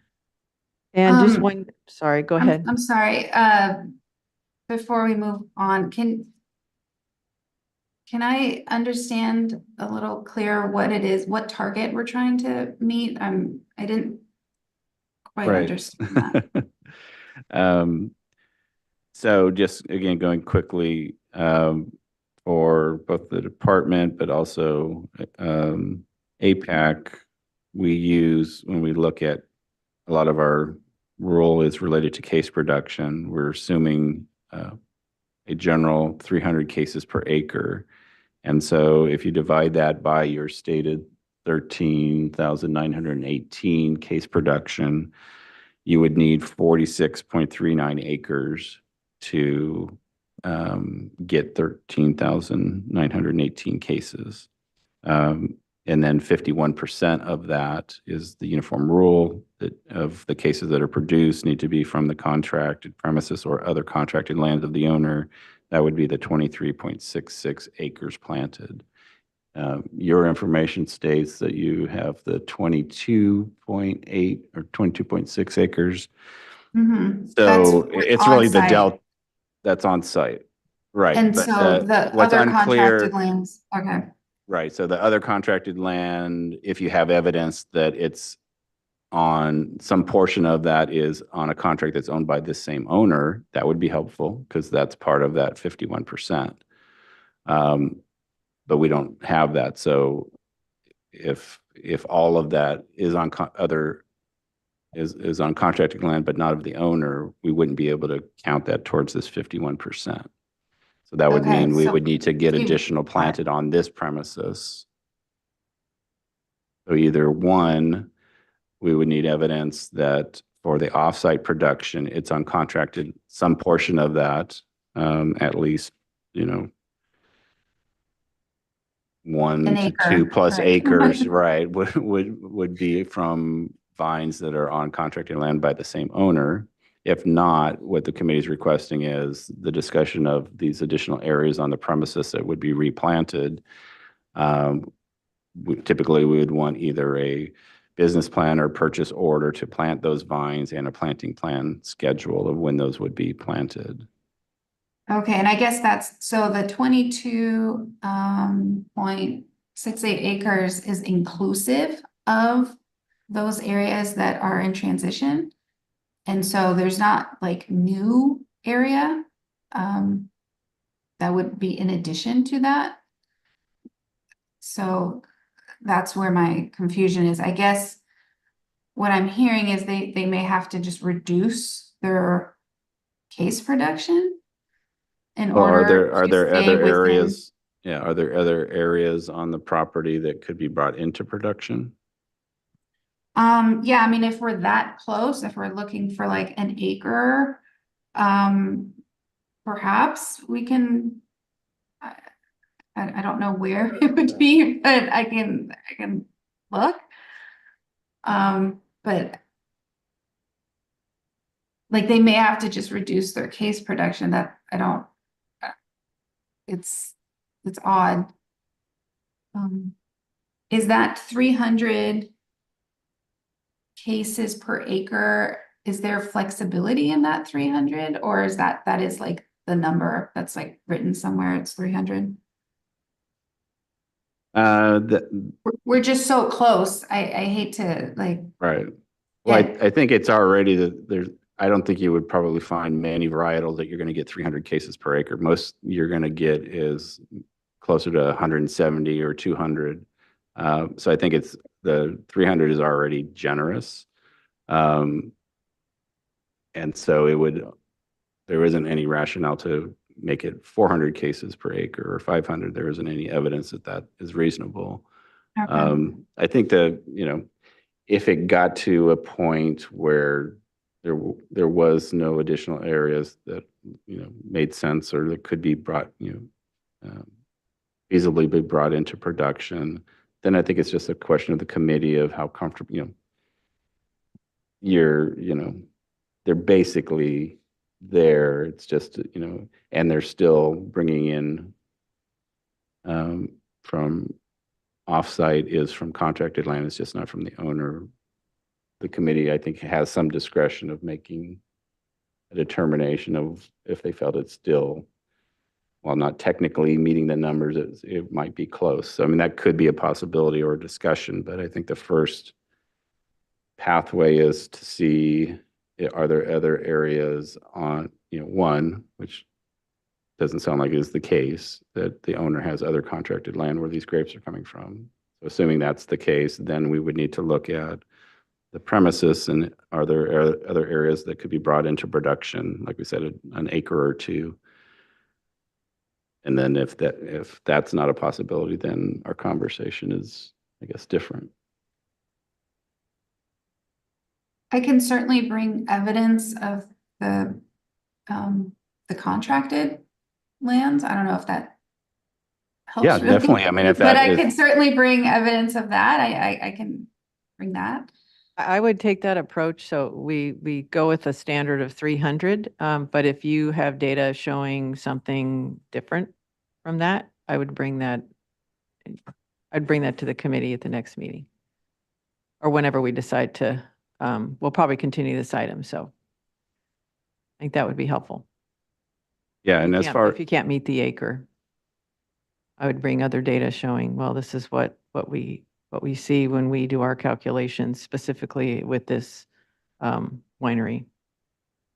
yeah, and I was just going to add that, I mean, if you do have the information that the owner also owns other contract land where some of these grapes are, I think that's if that's true, that's the easiest pathway. Give us Yes, that that's- information. Yeah, I don't I think think it's that's the solved. case. I don't think that's the case, unfortunately. Yeah. So, Yeah, Uh, neither do I.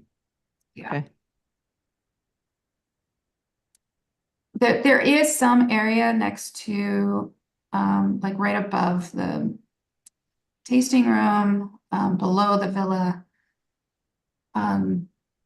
that could be used.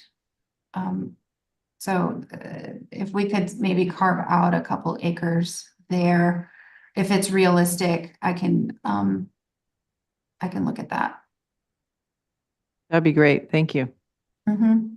And I think along with that, since I guess you made it clear that it wasn't immediately clear to me when we were looking at that 22.68 acres, you said that's inclusive of those areas to be planted.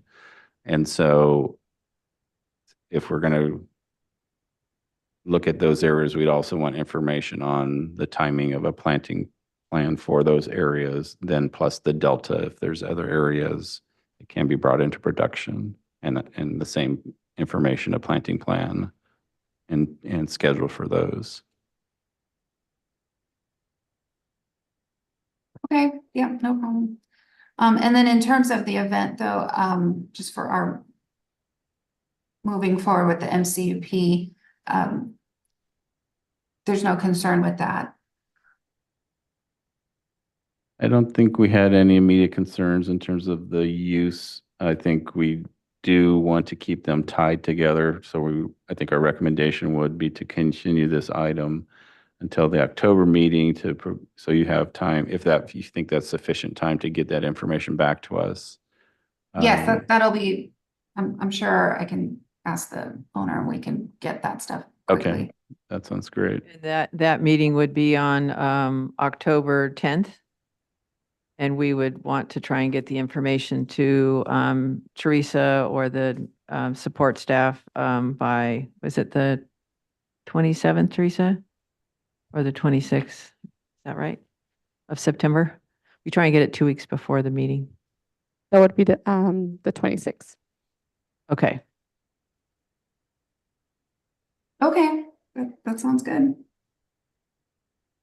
I had one quick question. Are there retail sales at the tasting room or on the property?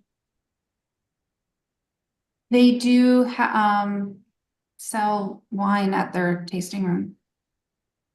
Okay. And how many locations on the property? It's I'm just- just looking. It's just their tasting room. Okay, so one location. Okay. Okay, very good. Thank you. Mhm. And is there did I bring this up? Public comment? I brought that up. I have. All right, check that box. Good. Any other questions or comments from committee members? No. All right, thank you. Thank you. See you next month. Oh, we need a Well, motion. we're going to make one more we're going to make a motion. It'll be that way it will be recorded. So I'll make a motion that we continue this item to the October APEC meeting to provide opportunity or provide time to provide the additional requested information regarding potential additional areas for vineyard planting and a planting plan and schedule. Very good. I make a second that motion. We'll do roll call. Sergio Ricardo. Aye. Stephanie Stark. Aye. David Lackey. Aye. Alex. Aye. Royce Larson. Aye. And then the vote carries 5-0 to continue the item. Okay, thank you very much for coming. We appreciate it. We'll see you next month. Okay. This is item number 9 before we hear the uniform rules amendments for utility solar scale. This is the Edison Conception Resiliency and Covered Conductor Program, and Sam Broderson is the planner for this. This is for it's a new item, a covered conductor to replace 74 poles and overhead conductors with insulated wire. It'll occur at 52 different sites, some with multiple poles. So is there anyone here, either the planner, Sam, or the representative or the agent? Give us a brief overview. We got some items in our packet.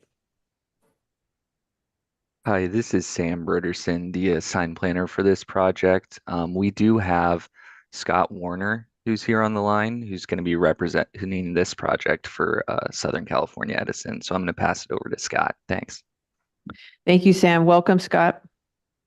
Hi, good to be here. Yeah, so I'm a senior biologist for environmental intelligence. We're a division of Montrose Environmental Group, and we were the environmental consultant for this project. So Sam, did you want to give the overview? Did you want me to do something about it, or? Scott, you can go ahead and just give a brief overview of the project. Thanks. Okay. Yeah. So let's see. I'm not sure if I should share my screen with anything, but yeah, it's a fairly straightforward project as it's described in the agenda. There's 74 poles to be replaced. So in other words, all of the sites are pre-existing. This line has been in existence since around 1947. I think it is the majority of it. I think there's a separate section that was from the 50s. But yeah, it's all on. So a lot of them are H-frame poles, which are double pole structures. And so it's a total of 52 sites. And the majority of them are on Hollister Ranch on various parcels out there. There's a few that were included that are on the Dangermond Preserve, because on that figure, that would be the kind of the westernmost several poles there. Those poles were included on this segment because they were part of a single work order that spans the property lines on that side. And then also on the right-hand side of the screen, there are 2 poles out along Highway 101 in Gaviota that were included in this application because they're sort of in the segment 1 area that was exempted by the county. But these 2 poles out there along the freeway are the height increases necessitated a CDP. So and those are vehicle accessible. Most of the poles will be replaced by a helicopter. A lot of them are kind of up on Hollister Ranch above the flatlands and the roads. So it kind of runs along the slope of the mountains there. And yeah, a lot of them are within the Gaviota tar plant critical habitat area. We do have tar plant at several of in the area, sort of near several of the sites, and we expect to avoid any impacts to tar plant. We're not anticipating applying for any take permits for that species, and we also have American badger at a few of the sites, which is a special concern species, and those will be avoided too. Edison runs into these things a lot throughout their service territory, so we have avoidance and minimization measures that we incorporate into the project, and there's a pretty detailed biological resources report impact assessment included with the application. And yeah, the purpose, of course, is to replace. This is part of the kind of a service-wide push within the covered conductor program, which will replace the bare wires with covered wires, insulated wires, ones that you might find, when the service goes straight to your house. Those are typically insulated wires that run to your breaker box or whatever. So that will decrease the fire danger, and the majority of the poles, because the conductor will be heavier with the insulator on it, a lot of the poles need to be increased in height to accommodate the sag of the line. And then the majority of the poles, I think almost all of them, except for maybe 3 or 4, will be replaced from wood to fiberglass, which is like it's a brown composite fiberglass material that's fire resistant. And yeah, I think that about sums it up. Yeah, thank you, Scott. Teresa, could you go back one? I think maybe it's the previous one that showed most of the sites. Yes, thank you. So just a couple of questions and more of a curiosity. So sort of in the middle there where you have that large concentration of vertical poles, what's happening there that's different? That's just a separate span that goes up the I think it's St. Augustine Canyon there. Let me pull that up on my screen. Yeah, that's just a road that goes kind of north into the hills there, where there's a few houses up there along the as you get up into the kind of the woodland there. Yeah. And so you had mentioned that majority of these will be replaced by helicopter. So 2, I guess, questions related to that. Is there any coordination with the Hollister Ranch Cattle Co-op in terms of the helicopter disturbance and the cattle operations? Yes, I'm not part of that. I don't think we're quite in that phase yet, since we still have to go through the application process. But yeah, typically, the real estate officers and the staff would coordinate with the landowners in terms of any sort of impacts to the ranching operations. Right. And I'm not quite sure where, like with the helicopter, I'm not sure where you were going with that, but I thought I'm not sure where they're going to have the landing zones. I don't know if that's been established yet. These are sort of things that get sort of figured out as we get closer to construction. Do you know the total duration of installation of how long it's going to take? Let me see. I'm checking the report to see if we put that in there. I'm not sure if we have that in the application. Okay, yeah, that's fine. It's just a general, in terms of, if a lot of them can be done by helicopter, maybe it will be a shorter time frame. I don't know, but and then maybe it hasn't been established yet, but I think it would be part of, I think, our committee's recommendation is that for each of these sites, if there's any ground disturbance areas, that it would be reseeded with appropriate seeds for the cattle forage. So working with the Hollister Ranch Cattle Co-op to reseed those with appropriate varietals.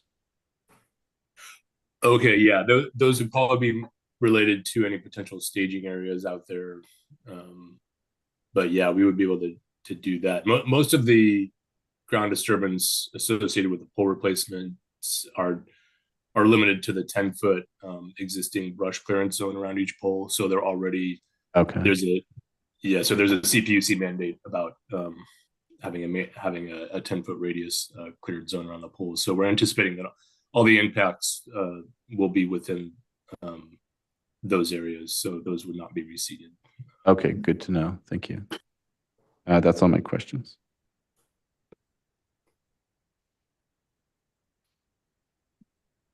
Any questions from committee members? Royce, did you have any thoughts or questions? No, I'm personally, the degree of disturbance, and as far as reseeding, be my suggestion is we don't worry about it. It's a small area. It's going to reseed itself. pretty rapidly. The other, as far as the livestock, just so they're not in the immediate vicinity of where they're working on a day, putting poles in. And I don't see any other problems with that. So I think I don't have any other questions. Okay. I can see a benefit too in terms of not sparking a fire, and this is replacing the poles with fiberglass seems like a good thing. Yes. Okay. No, I don't have any questions. I was going to ask Royce what he thought about if there was a need for the co-op to submit, because didn't they in the past always submitted like a letter saying there's no impacts to the cattle? I thought they did. Anyway, but Royce is what Royce just said. I think that puts me in agreement with you guys. I agree, Sergio. They ought to, and I believe they've said it, they'll be working with the co-op, and the main thing is just not to have the cattle too close during that operation at any point. Yeah. Any of the points where they're putting the poles in. Yeah, that sounds like, I heard that too, kind of built in as far as landowner notification and working with landowners. Was there anyone from the public who'd like to speak on this item? We do not have any public comment. Okay. No other questions? All right. I was going to make a motion. Usually we reference contract numbers, but that wouldn't be appropriate in this case. So I'm just going to say I find the project consistent with the uniform rules, specifically Uniform Rule 2-9. I'll second. We'll do a roll call. Sergio Ricardo. Aye. Stephanie Stark. Aye. David Lackey. Aye. Alex. Aye. Royce Larson. Aye. And then vote carries 5-0. Thank you very much. Thanks. All right. So that takes us back to item number 7, which is, read that into the record. This is for the draft uniform rules amendments to allow for utility scale solar. And we have Zoe Carlson. Yes, she is here today I know this item came to the committee last month. I didn't have the benefit of being here for that, but thank you for the information provided in a packet, the red line proposals and all the other support information. So. Okay. Okay, very good. Welcome, Wendy. If you're here.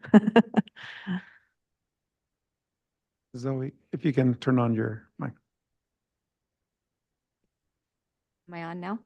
Yes, okay. Whitney, are you there? Whitney? Online? I'm here. Okay. Hi. And Teresa, can you pull up our PowerPoint presentation? We did write a PowerPoint presentation. Excellent.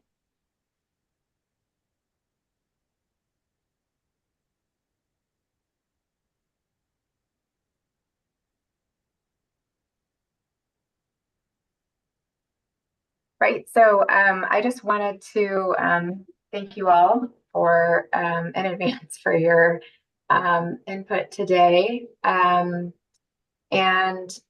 I know we presented this last month and kind of went over some of our concepts. And today we're looking for additional guidance and input on our draft amendments to the uniform rules. And hopefully you have the, as Stephanie mentioned, the track changes version in front of you. And we're hoping that your comments and your recommendations as to the suggested amendments to the uniform rules can factor into our CEQA analysis, which we hope to get started on. We're actually in the beginning stages of it. So your feedback and input is really important to that component of our project. So I just wanted to mention that up front as you listen to our presentation. And with that, I'll just turn it over to our project manager, Zoe. Whitney, we can advance to the next slide. We're going to do a quick introduction and then overview of the project. And then we are going to just walk through the proposed amendments that are in that strike-through version and answer any questions you have. And then we look forward to receiving your recommendation. So if you want to advance to the next slide. Just a quick refresher, the board did direct us to make amendments to the comprehensive plan zoning ordinance as well as the uniform rules in order to allow for utility scale solar throughout the county outside of the existing area it's allowed within the Cuyama Valley. And we did present at your last meeting some kind of big bucket tiers for the project overall, the highest one being utility scale solar, which are those greater than 30-acre projects, with a lower tier and the utility scale solar requiring the conditional use permit, with the lower tier of community scale solar, smaller projects requiring a minor conditional use permit. And then of course there are projects which are exempt at the lower level. And these tiers are not folded into our recommendation for the uniform rules, but wanted to make sure they were freshly within your memory in case you wanted to consider those tiers in your recommendations. And if you, next slide, please. So the recommended changes that we do have, some of them are pretty basic definitions. We are proposing a definition for agrivoltaics. As a reminder, we're not recommending treating agrivoltaics any different than any other type of solar. They would still be subject to the same requirements, but just clarifying that, you know, we do allow people to have solar concurrent with agricultural operations subject to the same requirements. We also are adding a definition to compatible use, which just references the government code and then just clarifies that, you know, there could be changes or requirements, limitations specific to those standards for compatible use. We also just clarified that the solar that's currently referenced within the development envelope is residential solar, so not to be confused with a utility scale solar. We also are including a definition for solar energy facilities, as well as solar use easements, which is of course the current pathway for solar development projects that the state developed, that includes a contract cancellation with that solar use easement.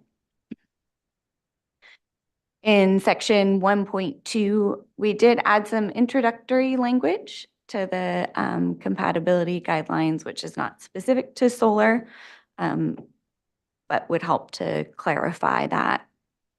And on the next slide. Really the bulk of the suggested amendments includes just clarifying that the footprint does include those access roads, poles, fencing, and other development that would be required for the solar facilities. And that's consistent with what we brought to you last month. we're continuing to recommend that super prime utility scale solar would not be compatible on super prime lands. And for prime contracts, it would be allowed for up to 10% of the premises or 10 acres, whichever is less, with a minimum premises size of 40 acres. And for non-prime, 15% of the premises up to 100 acres, whichever is less. And we did, based on your feedback last month, include a minimum premises side of 100 acres for the non-prime. And we also added in the restoration and remediation plan requirements. Lastly, on 3-3 and 3-4, we are just specifying very clearly that solar energy facilities are not compatible land uses for open space or recreation. And then for 6-1.2, we are clarifying the cancellation process for that state solar use easement. We didn't include the full language of that process because it's quite lengthy and extensive. And also, should the state change their process, we felt it was a little bit cleaner just to reference the state requirement so that if there are changes, there isn't any inconsistencies with our uniform rules for the solar use easement. Next slide. So we are hoping to get your recommendations, any feedback you have today. As Whitney mentioned, we're starting to kick off the CEQA process and finalizing our project description. And so it would be great to have the benefit of any feedback you have in order to fold that into our project description and CEQA process moving forward. We're available to answer any questions you have. Thank you very much for the overview. Just so kind of just being efficient with our time. So for today, are you looking for specific language changes to the amendments that you provided in that strike through underline? Okay. Yeah, and actually, if you'd like, we can pull up the strike version and answer any questions you have about those. Yeah, and I'm thinking, and also today, when you said CEQA, are you also looking for any guidance from us, the committee? I wasn't here at the last meeting, but on what we should consider as you're doing your environmental review. Is that what you were looking for, input from the committee?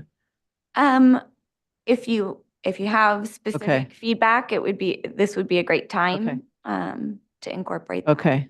Yeah, I think unless the committee feels otherwise, maybe we just go through those specific language. That's the way I think it might be efficient that way, and it's linear, and we can kind of stay on task and get our input, and you can get what you need, and we can provide our input in a fairly clear manner. So, David? Yeah, and I think that's helpful. I mean, I would suggest maybe we work backwards from Uniform Rule 6. And not start And not start on definitions because we might go down a rabbit hole of wordsmithing when we don't need to. Okay, I think it's helpful. I'm sure committee members have looked at it beforehand. Just that if we go backwards, just be mindful of there is a definition of that. So, but we'll address the nitty-gritty on the definitions towards the end. Good idea. Any other thoughts from committee members before we get started on that? And I think we did talk about it at the last meeting, and just as a reminder, kind of putting it into maybe a similar situation that we've encountered in the past. So when cannabis ordinance was moving forward, it was envisioning revisions and amendments to uniform rules. They were about at the same spot that utility scale solar is. They were about to embark on environmental review.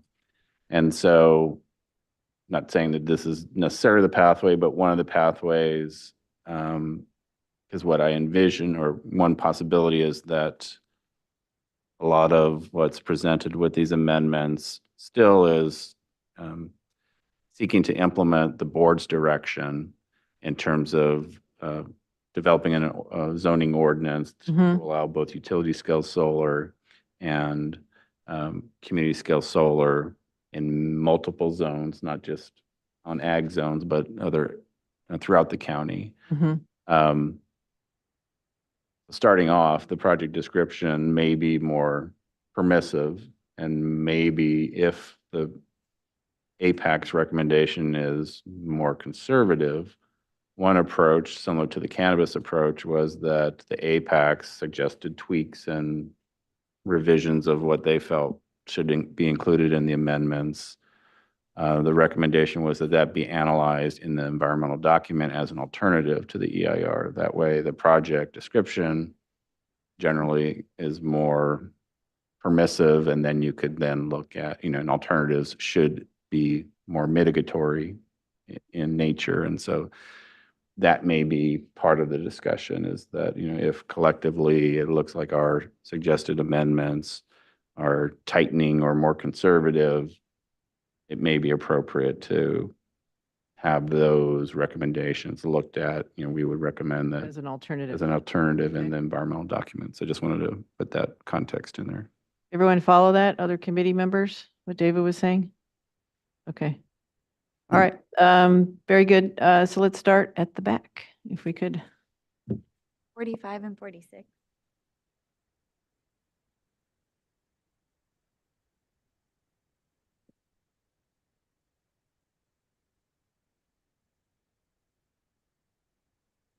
Okay.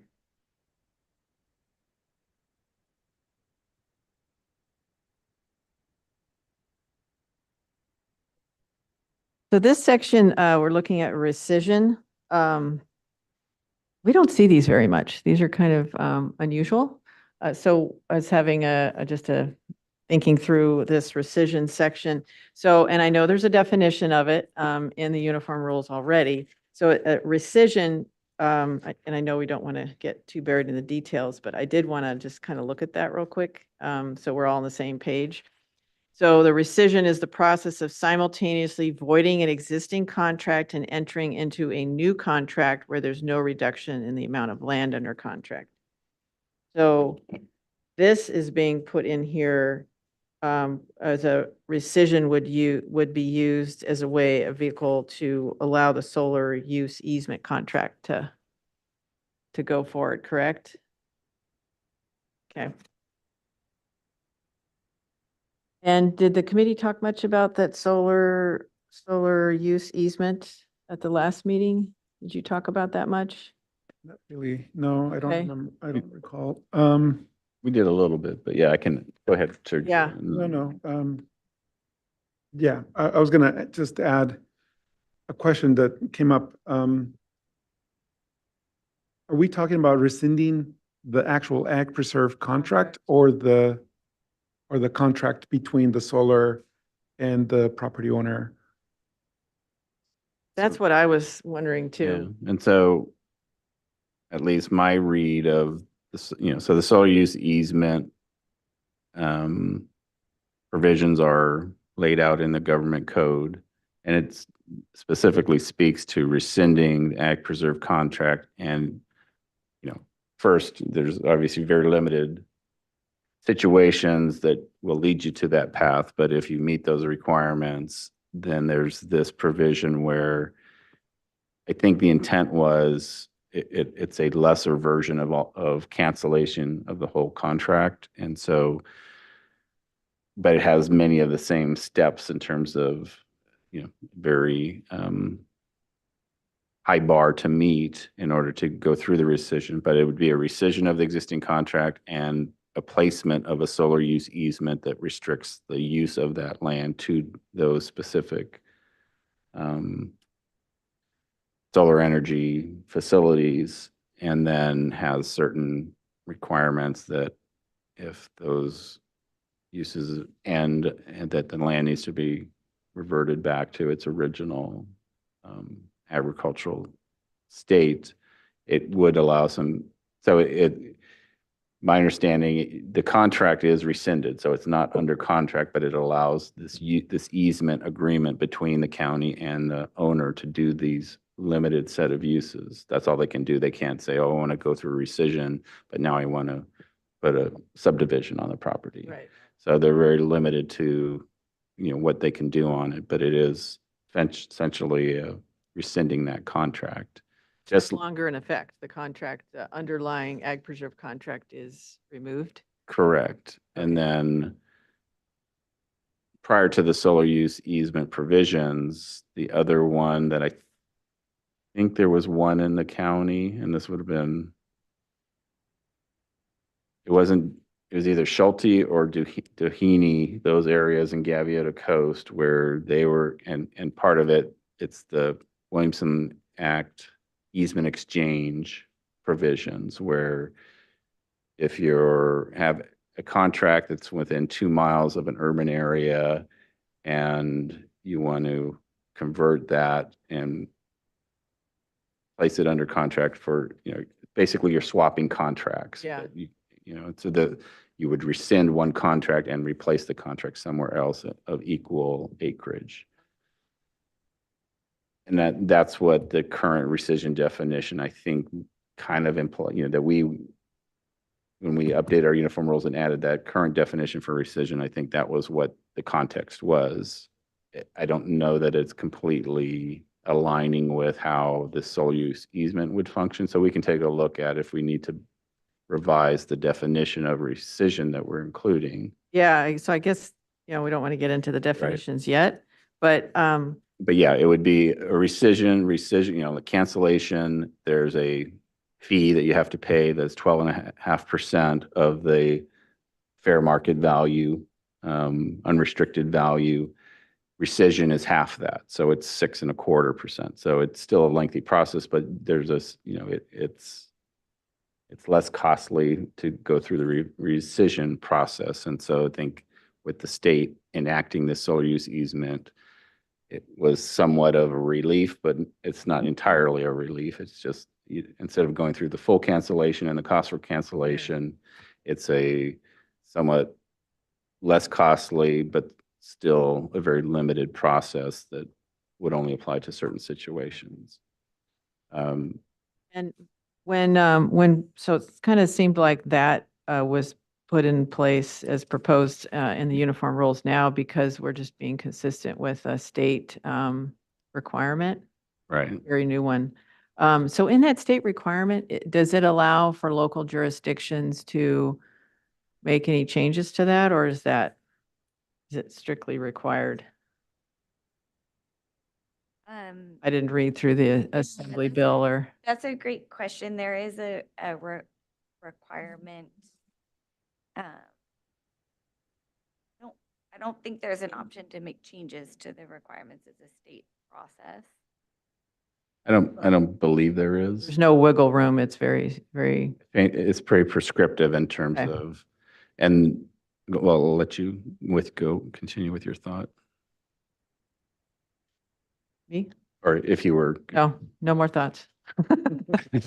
I just wanted to go back to your original, did we discuss this in August? And I think this is a good jumping off point because I think it may relate to some of the other provisions. So, and this is just a sort of a legal firm did a layperson's write-up of solar use easements. But one of the provisions within the government code is, it just says to qualify for solar use easement, Department of Conservation in consultation with Department of Food and Agriculture must determine that the soil conditions significantly limit agricultural productivity on the land in question. Unless DOC determines that the land's agricultural value is limited due to issues related to soil quality, water availability, and the land also must not be designated as prime land, unique farmland of statewide importance by the state's farmland mapping and monitoring program. So that, I think, that's a very limiting requirement. Essentially, if you want to use your solar use easement, it's going to be on property that is probably poor for most agricultural purposes and is not listed as one of those criteria by the state farmland mapping, which is pretty broad. So I think there's going to be I point that out as one, I think, obviously the state has priorities as, the county is exploring to try to increase renewable energy. And this is one way to do it, to facilitate it, at least from the state level and relationship to contracted land. One thing they did pass legislation was for this solar use easement as a way to help, somewhat less burdensome than cancellation, but it's still very limiting. And I think that's indicative of the challenge of trying to site these on contracted land, which has a specific purpose, that those lands be primarily used for commercial ag production. And so, one, I think it's indicative that it would be difficult to make a finding that you could site these on prime land and prime contracted land, that as we classify it. Non-prime, I think, is another consideration, but so I just point that out because I think that's an important aspect of. It's a very narrow, even to use the solar use easement, it's on relatively poor lands for agricultural purposes. But I would agree that it's important. I think I agree with the recommendation to add language, whether it's as presented or refined, but essentially laying out the government code requirements for the solar use easement in this rescission section. So I would concur with that recommendation. I agree too. It looks like,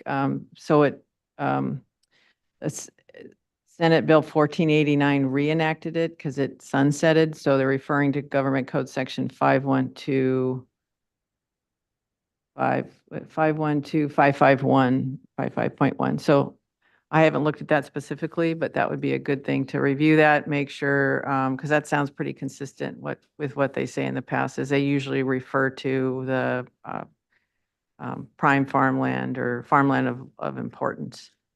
Yeah, including prime farmland, statewide importance, the different categories that they have. So could add that to what you're saying is you could add that to that section, or any discussion about the solar use easements. Mm-hmm. I have a question. Yes. I'm not sure it pertains to this, but if you rescind a contract and say 20 years later, the solar panels disintegrate or whatever it is, and they don't want to keep solar after that, does it automatically come back to the Williamson Act?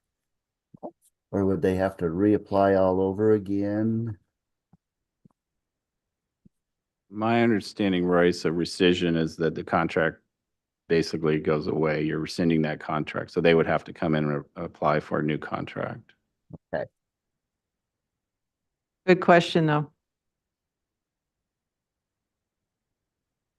I was wondering that too. I was wondering if it is inactivated, but from what we've talked about today, it sounds like it just goes away. It's replaced by the solar use easement contract. Sorry, cut you off, Alex. Wanted to mention that it could be a portion of a contract that could serve. And thanks, Alex, because I was thinking about that last night. I was like, oh, what is the process? Because practically, I mean, thinking about how this would work, if there's a solar firm company, they're probably going to want to buy the parcel. They're not going to enter into a lease, just even for tax purposes, not going to have a lease area on a 1,000-acre property. They're going to probably want to have their own parcel. And so and we've seen that, and our rules allow for partial contract cancellation, but it has to be whole parcels. And so that might be another provision that at least we want to say that if you are going to pursue rescission, that it would need to be for whole parcels, not partial, legal parcels, not for a non-area, because then that sets up a situation where, yeah, I mean, even in that case, they'd have to get a replacement contract for the, the remainder of the contract. Because otherwise, then what you would be doing is you would be splitting a parcel, and that's a different, Right, then you're getting to like a little different. subdivision map. Yeah, type of exactly. Issue that would have to go through. Necessarily, if you're talking about easement, but I can see from assessor's standpoint, it definitely would be splitting tax parcels, so, and could create issues. Sometimes there are issues when assessors sees these uneven tax zones that don't match the legal lines. There's, you know, there can be issues, so. So is our recommendation to Zoe and Whitney that they look at how that might play out if there's a partial? I would say, yeah, it was probably buried in here, but I would say look at our same cancellation rules, because I think within there it speaks to the cancellation would only be for whole legal parcels. And so we probably want a comparable language for rescission. Wouldn't make sense to encourage land staying in contract as the remaining part, let's say a part that's a prime contract or prime land or good quality land, and then take out of contract the parts that we usually see as Is that in the cancellation language? Well, I think it, would be if there's a situation where it's a partial contract cancellation, or in this case, if there is a situation where there's a partial rescission for solar use easement, then it should only be for, the rescission should be only for whole legal parcels. And then, yeah, I mean, I think that aligns with the intention that, we obviously want to retain things in ag preserve, but if someone says, okay, I want to buy your 500-acre parcel on your 5,000-acre preserve contract, then we should be clear that, it should be for the whole parcel and not for just a portion of the area. otherwise it would require a subdivision. Subdivision and a whole, and then a replacement, and because that came up when Neverland Ranch. We won't go into that story, but so I think that would be one of our recommendations, in addition to supporting adding to Rule 6, the rescission process for solar use easement. Look at similar language that if there's a partial rescission of the contract or solar use easement, that it be for whole legal parcels. And just wanted to pause for a second for my own edification and understanding. When we're making a recommendation, is that something that Teresa's tracking, or is that something that Zoe and Whitney are tracking? And how does that like just in the previous ordinance amendment with the ag enterprise ordinance, we came up with a letter recommendation. Is that what you are looking for today from us, or are you? Yeah, we're taking notes on your recommendation and planning on folding them in. If Okay. you want to reflect them in the minutes. Yeah, be I great think too. that would be helpful. And we worked with the planner to make sure that, we could look at them before they get entered. Okay, just wanted to check in on that. Thanks. And Madam Chair, just to, I think and I'm going to take notes as well. And some of these may be, I think like the ones that we've been talking about, they align with what is recommended by staff and probably supported by us, but there may be other ones that differ. And so we may need to distinguish between those recommendations. Right. Okay, makes sense. Yes, thank you. And I was hoping to get some clarification from you guys. It sounds like you want us to take a look at the cancellation rules and possibly come up with language that's kind of consistent with that section as far as the rescission, as far as it being applied to whole legal parcels. But I just wanted to ask the reason behind that, if it's just like a consistency issue, or if what the thinking is behind why that's necessary. I guess that's what I would like to know. It's partly to avoid problems with, well, one, I think it's a practicality of how the lands will be used, and it's likely that a prospective landowner would want to own a whole parcel and control that whole parcel versus trying to carve out a lease area on it within a larger existing legal parcel, which may create challenges over time.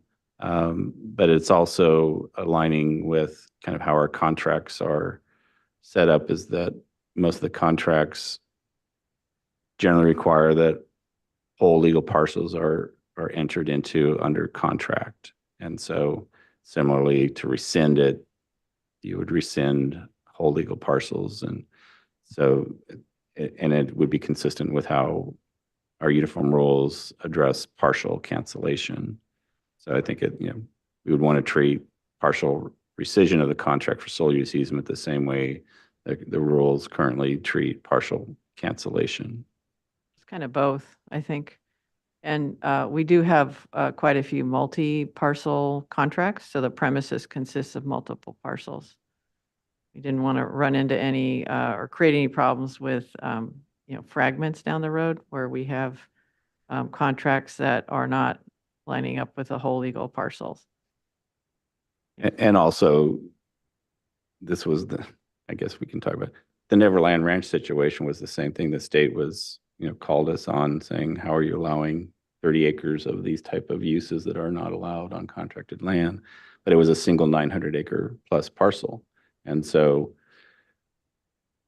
there wasn't, in order to try to cancel that 30 acres, you would have to create a new map that would, create other problems. And so you had to end up non-renewing the entire contract. And so You take more land out of contract than you initially intended.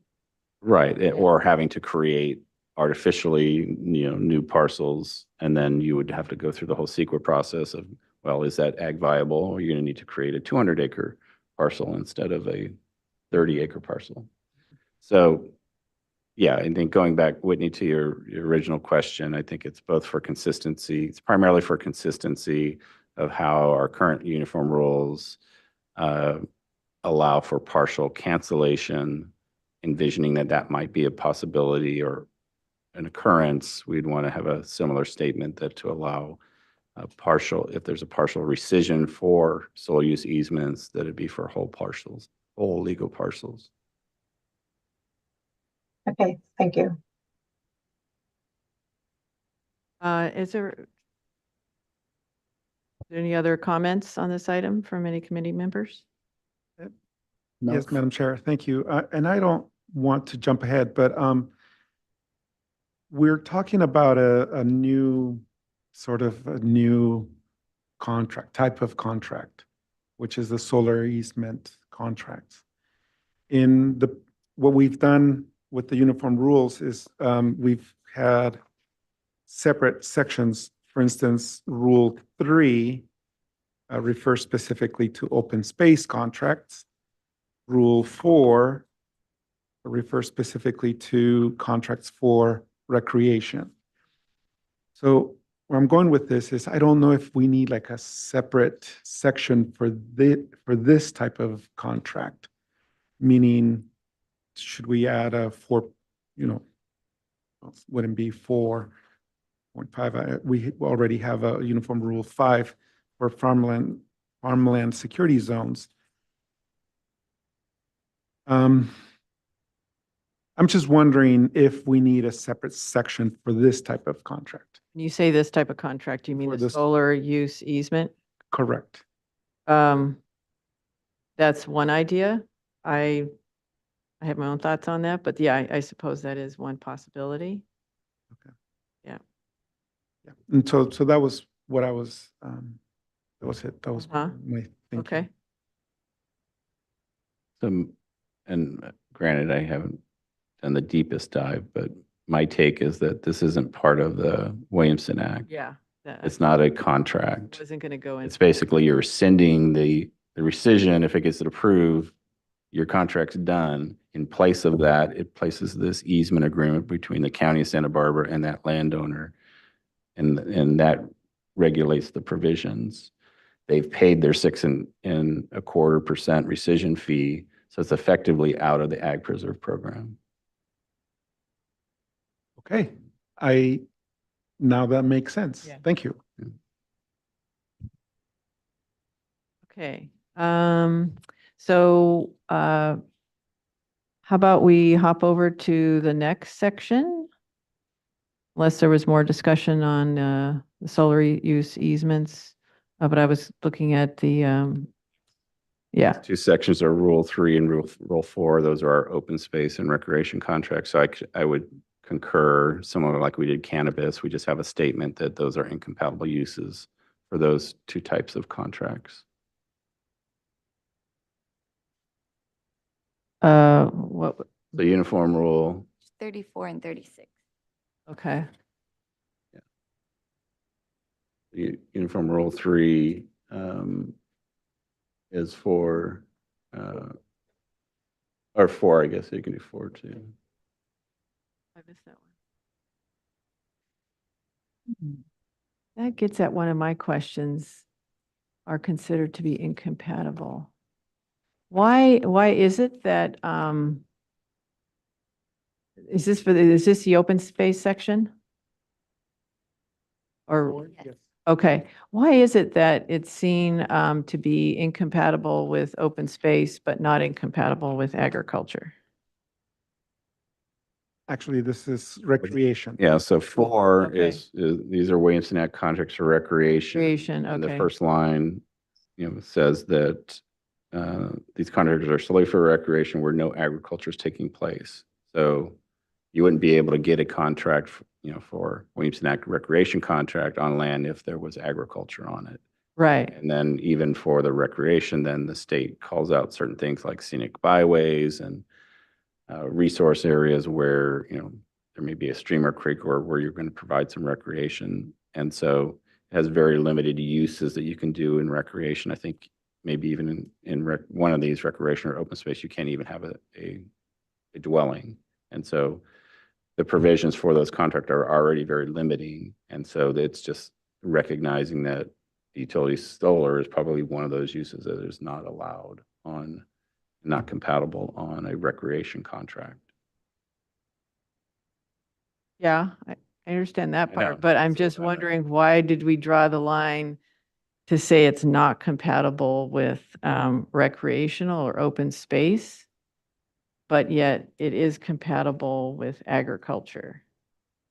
Well, we haven't made that contract leap, but this is a separate type of so as you know, Yeah, it's a separate contract for recreation purposes and a separate contract for open space. yes, And so we have very few of those contracts in the county. Most of everything that's under Ag Preserve contract yes, is a that's true. contract for agricultural. Yes, but I was curious how this line got drawn. It seems like it could be compatible. And in some ways, it isn't compatible with agriculture. That's Well, just, I would be curious. Yeah, I was just wondering how that went through that line. well, so what are your thoughts on how utility scale solar could be compatible on a recreation contract? An area that is passively recreational, it's not really in conflict. I don't see it as being, I guess, an issue with it. I'm not as familiar with these contracts, but it just seemed like some of it is passively used lands, talks about trails and things. Right. I think that And maybe I think it's more of aligning with how the state government code provisions for eligibility, how it doesn't meet those eligibility, therefore it's not a use that would be allowed on those types of contracts. I think that's sort of the premise. maybe my point might come up in a different context as we move through the different languages. Sorry, go ahead. Yeah, kind of a quick question, and I don't know the answers, but I do know, for example, Topaz Solar up in the Carrizo Plains. in order to go there, you have to have either pretty intense training on how to be around those solar panels or be accompanied by someone there just for your own safety, kinds of things. So I wonder if that would be a good reason, say no recreation around these things. A safety issue. Yeah. Okay. All right. So that was just a question. Anyone else have a question on this section? On the open space or recreational, sorry. Okay.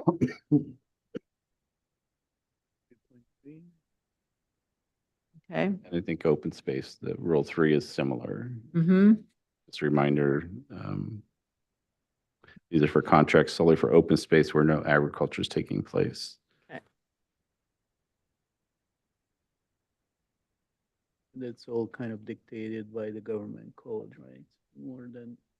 Right, so it, later on says it shall be the policy of the county to favor lands which have high scenic value adjoining visible and designated highways or land that provides necessary wildlife habitats determined through consultation with Department of Fish and Game. So there's very limited, Very specific. specific criteria to even to be eligible for this open space. And therefore, I think since on its face, utility scale solar operations would not meet those eligibility requirements, it makes sense to say that it's not a compatible use. Okay. So it takes us to the next section, which is the section 2. Is that the compatibility? No, it's, wait, is it? Pages 31 Yeah. and 2, yeah. 1 and 32. Okay, yes.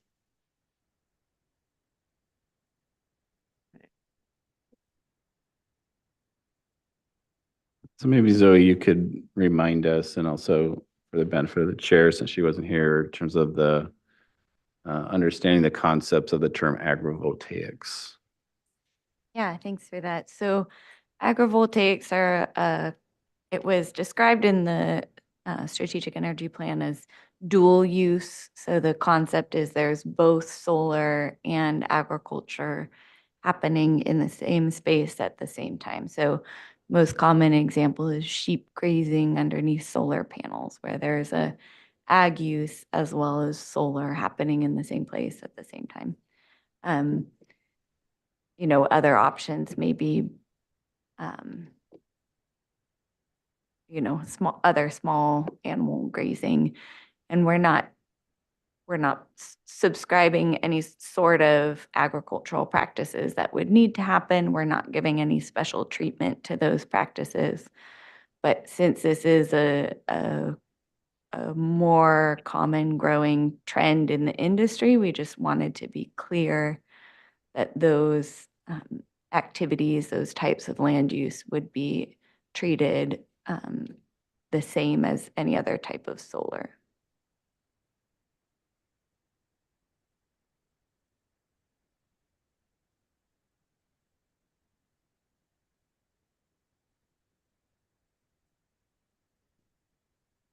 So you do state here on C that compatibility guidelines specifically addressing solar energy facilities are not compatible for use on super prime land. So that has been, and when we say solar energy facilities, then we're capturing the agrivoltaics as well as the utility.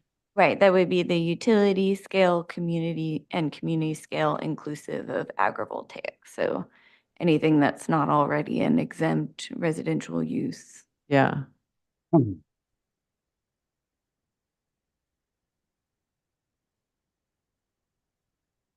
So this section, I think has a lot of potential discussion on it. It seems like it's really got some important details. I was wondering about the what the committee thought about, so what's proposed now on the C1A1 is, it has limits of on prime land. So those are contracts, that are, meeting the definition of, when we say prime land, I'm thinking you mean prime, contract as opposed to prime agricultural land, prime soils okay. So on prime ag preserve contracts, it'd be 10% of the premises or 10 acres, whichever's less. So on a 40-acre contract, you could have 10%, you could have 4 acres or up to, well, that would be the less amount, but up to 4 acres. What do the committee members think about that? Does that seem large or permissive, too permissive, or any thoughts? Because the prime land is where we're seeing, that's where we have our production agriculture. Non-prime is typically where we see a lot more cattle grazing, and we don't see the best soils on those lands. But prime is really where we see our best soils, and that's where a lot of the production ag occurs, so. Just kind of thinking of that, and what my experiencing has been is these prime contracts have to have 50% of their acres planted. Yeah. And if they're not, they usually, it's either too steep or something that prevents them from planting most or all of it. Yeah. So can they put solar panels on something that's too steep or too, I don't know. That just brings a lot of questions to me. Mm-hmm. And in general with solar, I don't have that much experience with it, but from years ago, but is solar typically is the preferable land, the flat land, or solar panels? Can you speak to that as far as like areas that are steep terrain? How do solar panels perform, or is that areas that are not preferred by most? Yeah, I think generally for the really large scale solar, Yeah. they are flat lands, but I think they can be developed on a slope just depending on, what the objectives of the particular solar developer are as far. Yeah. And there's a lot of other factors in addition. Mm-hmm. And I guess when just looking at this, I could see where it's really, the solar would be directly competing with the production ag uses on those flat areas that have the prime soils. And unless it's somewhere else, I'm not seeing any language in this section that states, avoiding prime soils or areas under production or anything like that. Was there any thought into including some language like that? Yeah, so as it's written, they would still need to meet those minimum 50% planting requirements. So it wouldn't change that, but we didn't propose any additional criteria, but that is something you could consider if you. Mm-hmm. I think that would be my preference if we Yeah. just add something that says, as long as it doesn't interfere with the existing rule of the 50% commercial production. I think I would agree that certainly for the project description, that should be something that gets added, that they still need to maintain the commercial production requirement on prime contracts of the 50%.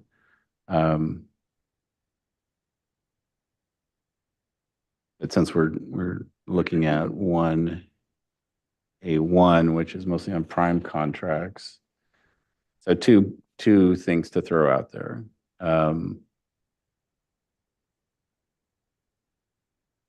if we look at our current uniform rules, and over time they've been amended by the board, kind of the footprint, I was mentioning this to the chair yesterday, it's like pre-2007, the uniform rules, even for ag support structures, was limited to 5 acres. So if you wanted to do a large, winery or cooler facility or something, the uniform rules limited it to 5 acres. When the board adopted and revised, kind of did the overhaul of the rules in 2007, that was a big issue, and it went up to, as you read our rules, it would allow I think it starts at up to 20 acres, and then you would allow up to 30 acres if the board made certain findings. But it was recognizing that these were ag cooler things that provide regional benefit to the overall agriculture, and that they are likely to be few and far between. Not every contractor is going to have an ag cooler on it. And so I just point that out as an example of the footprints of taking land out of production, particularly in these cases, prime land out of production. Our uniform rules have been permissive for ag support type of facilities. Or other compatible uses, it's very limited. The board has used the comparable 3% or 2 acre envelope, as, okay, well, if you wanted to do this use, maybe we'll limit it to, you can have this second envelope, but it's very minimal. And so I think that's a consideration, particularly on prime land, of the footprint taken out, because it's the utility scale solar and the community scale solar, while indirectly may have some benefit, is not a direct ag support type of use. And so I think that should be a consideration in looking at what, if any, and then also going back to I think it's still important to look at the solar use easement requirements, that was intended, and it was really the only thing that was passed by the state to at least ease some of the burden for trying to get these utility scale solar on contracted land. And it really is only for those lands that are not suitable for agriculture and not meeting prime or unique farmlands, all of those categories that are designated by the state. So that would preclude using a solar use easement on anything that we consider a prime contract. So I think that's, the consideration, is this use, should it be considered even a compatible use on prime contracts?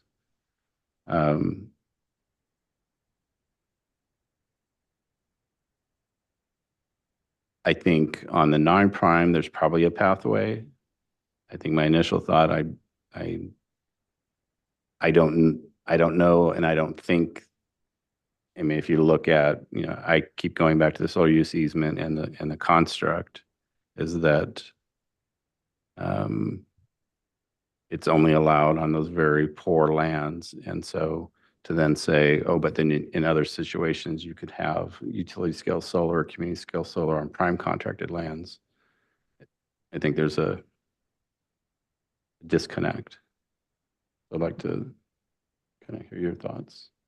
The contract still will need to meet the requirements for prime contract as far as the planted area gated.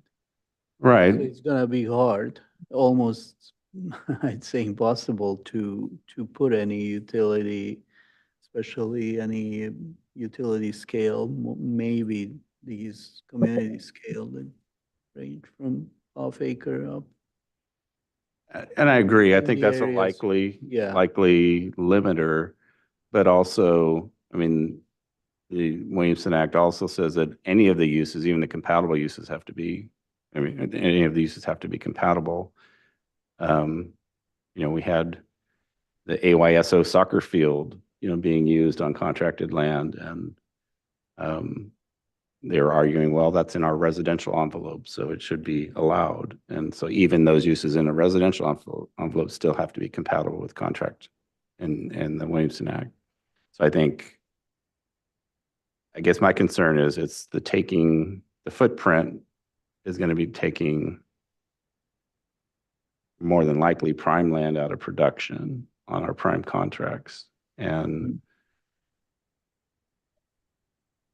whether or not I think that in and of itself is, allowed use, it's not an ag support use.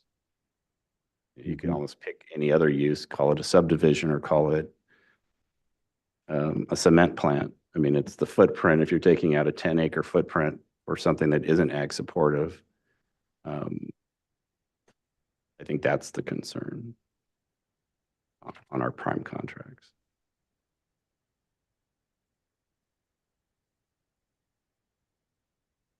Yeah, that's. If we could, just kind of on that note, what David's sort of talking about, if you go up, and I know there's another section that's been addressed, but if you go to page 23 at the very top, the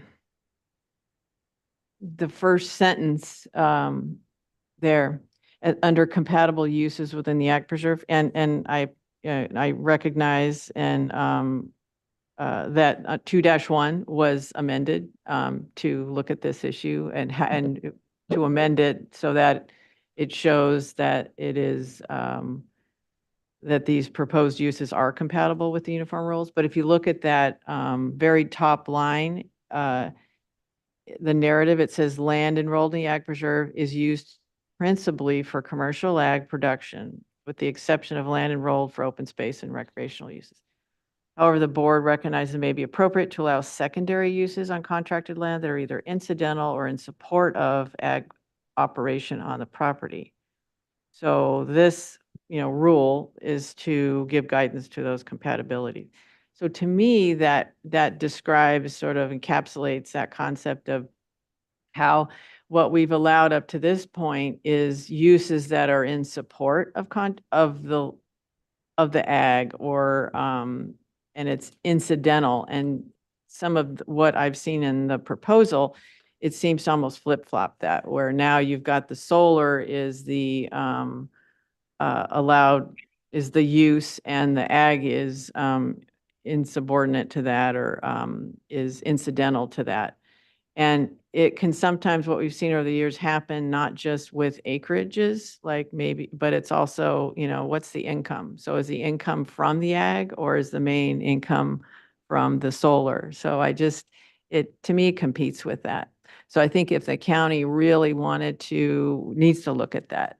They want to keep the ag preserve in the main protections are for agriculture, then they need to really look at that. Because to me, I see a conflict. It's really would be setting a precedent to allow that type of use, and it's not tied to the agriculture itself. And that would be like a processing facility. And one could argue, well, we're not converting the soil or the land to anything, it's just on supports. But I still have questions.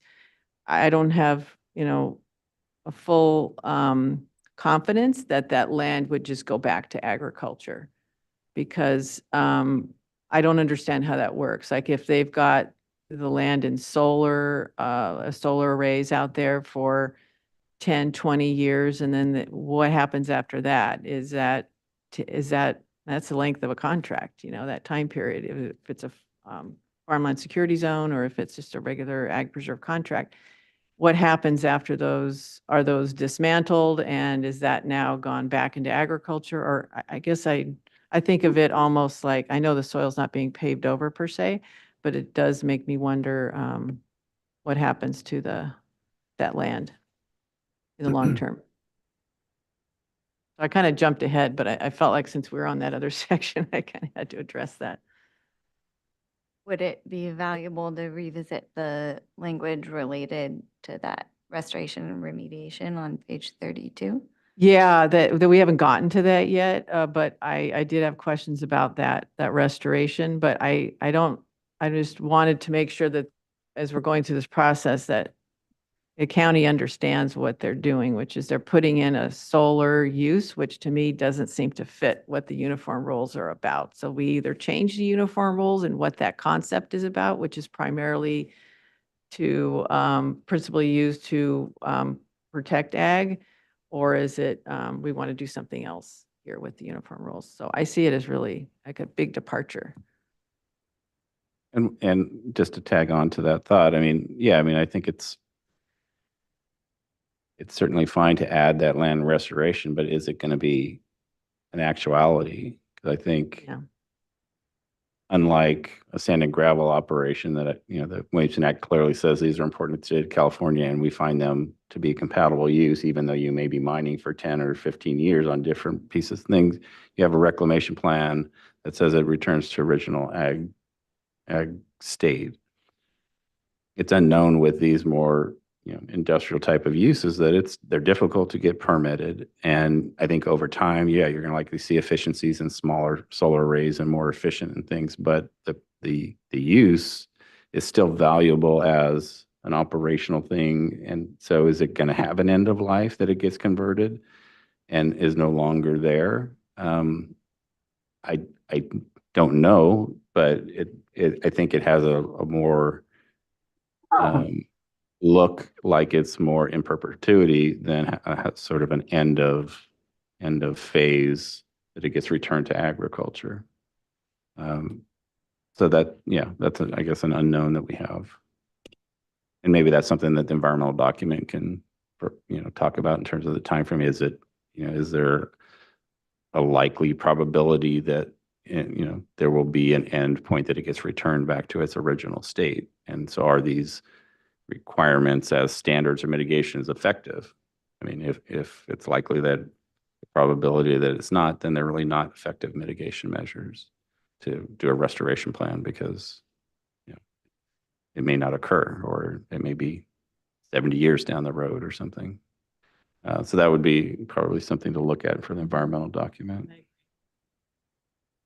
Maybe we don't get stuck. Yeah, I was going to say go back to 32, yeah. and there is a the two things there that I think might be helpful today to address on, I said 32, there you go, right there. So on page or section C 1A1, so that one talks about prime land, and it gives you know, minimum premise size of 40 acres, which is what it is for a prime contract. And that's what's being proposed. And then the other one is 2. So the same process for non-prime. So it's 15% or 100 acres. So the minimum contract size is 100 acres for non-prime as well.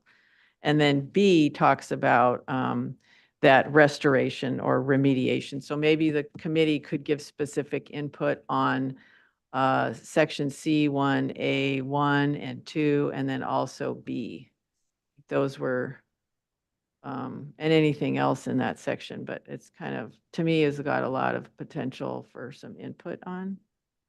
I'll jump into the deep end of the pool. And I just wanted to make sure that if, Royce, I know since you're joining us remotely, did you have anything you wanted to add to our discussion that we brought up earlier? No, your idea of where does the income from, and I don't know again how much they make on the solar stuff, but I suspect quite a bit. And I've heard ranchers say they earn more on their 100 acres of vineyard than their 7,000 acres of range. So if you got somebody with cattle and he wants that 100 acres, that 100 acres may well be the income driving force, like you're talking about. So I don't know. I don't know how to answer these, but I have a lot of questions in my mind whether it ought to be allowed on Williamson Act agricultural contracts. Yeah. You know, versus just taking that land out completely and turning it into a solar facility. And Do you, if I could put you on the spot, do you have any thoughts, like, do you feel more comfortable putting it on non-prime contracts? Because like you're saying, that 100 acres, maybe the solar might be helpful for them, like, to help meet the gap if they're not having a viable operation. Is that what you were saying for the non-prime contracts? I don't Well, want to put words in your mouth. it definitely would help them with their income. Mm-hmm. But then that 100 acres could become their dominant source of income. Uh-huh. What would that do to the rest of the contract? And I see. that's my concern. And then they'll want 200 acres or 300. I mean, where does it stop? Thank you. Yeah, and even just to add on to what Royce was saying, if we go back to it,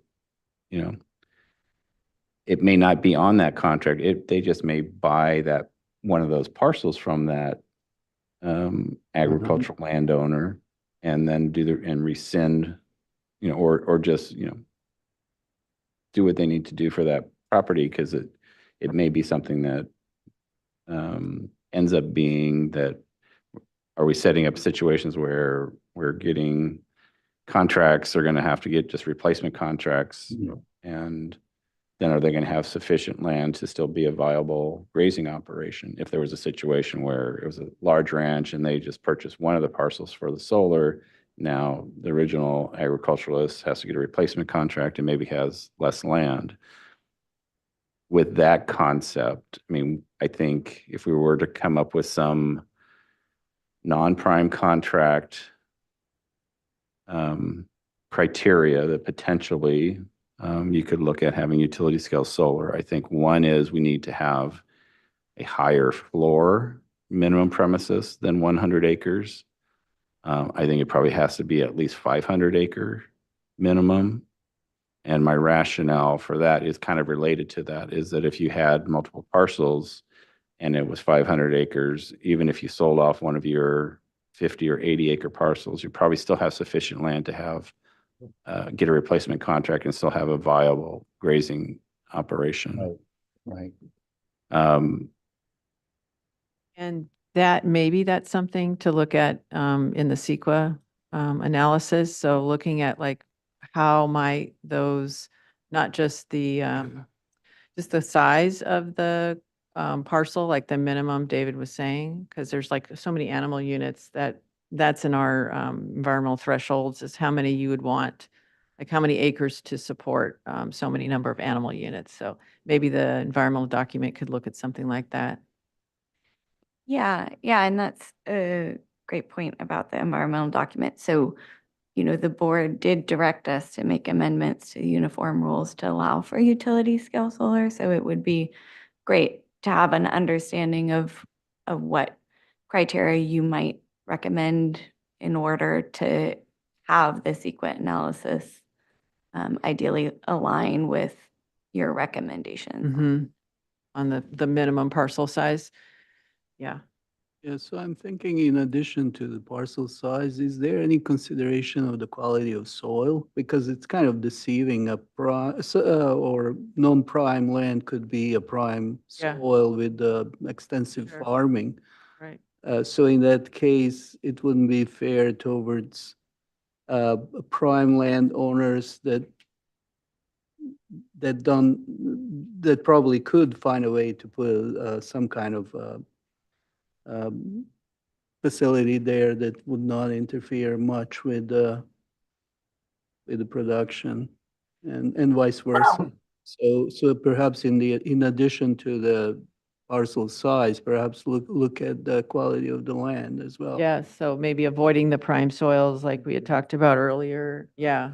And I was going to point out just that with our contracts, let's see, when we talk about prime contracts, so on page 13, when we talk about prime contracts versus non-prime, usually I mean, my experience, and maybe other committee members have different experiences, but for non-prime land, we're just looking at the size. But like, just want to be clear on that. The size is usually what dictates the type of contract. So although there's references on page 13 to prime land, when it talks about, doesn't it talk about soils too in there? I'm looking here. Maybe that's in the Williamson Act and we changed that. It's really just, yeah. So if it's 40 or more acres, up to 100, then it would be prime, and non-prime is 100 plus. But yeah, non-prime could have prime soils. Yeah. Yeah. There is a, I think I've heard the word that a person would probably sell a parcel. The solar company would want to actually purchase it and so on.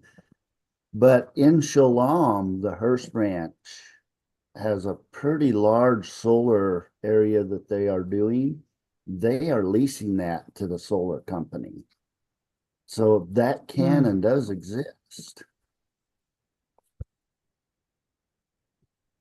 Yeah, and I think that you're right, Royce. There may be different reasons for different landowners. Obviously, Hearst has a little more probably flexibility in their land holdings. And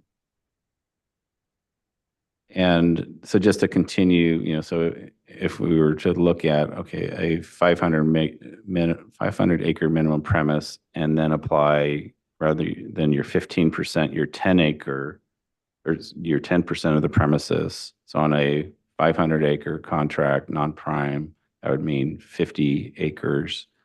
And then I don't know the exact, I think probably have some type of scalability, just like our kind of uniform rules do, 3% or 2 acres not to exceed, or whichever is less.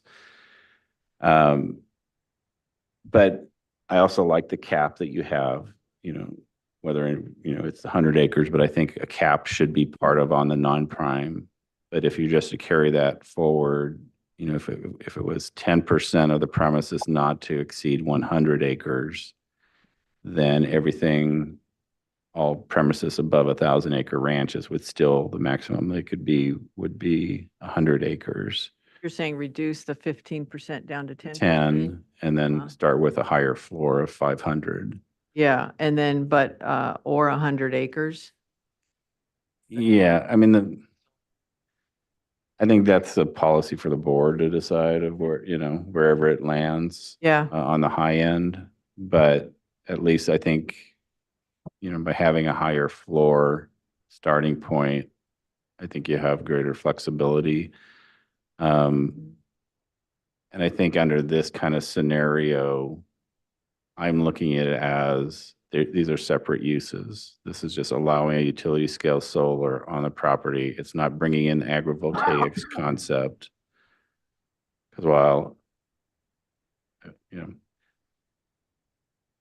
I think we at least that's something that's, I think is still to be determined. I know that, and I appreciated Bryce's examples of the one up by in San Luis Obispo County. There may be some situations where you can do some sheep, but I think if we were to pursue an agrivoltaics concept, I think we would want to tie some animal units to it. And, so our uniform rule, or not our uniform rules, our thresholds, when we're looking at ag subdivisions, particularly on grazing lands, we're looking at what does it take to have 30 animal units as a viable operation. In San Ynez Valley, that might be 300 acres. In Cuyama Valley, that's 1,000 acres. So, or more. Yeah. So depends on how much forage you have forage and and other for factors the that are out cattle, there. right. So I think if we were to consider the agrivoltaics, I would really strongly suggest there be some, it implies that you can have, a viable livestock operation of, if we use the same number, I would say 30 animal units. But at least on this non-prime concept that I was talking about, the 500 minimum, percent cap at 100, I don't think you have to get into agrivoltaics discussion. You can just say, this is maybe what could be allowed as a compatible use on non-prime lands with these provisions. And then definitely adding the avoid prime soils to the greatest extent feasible. Yes, I agree with that.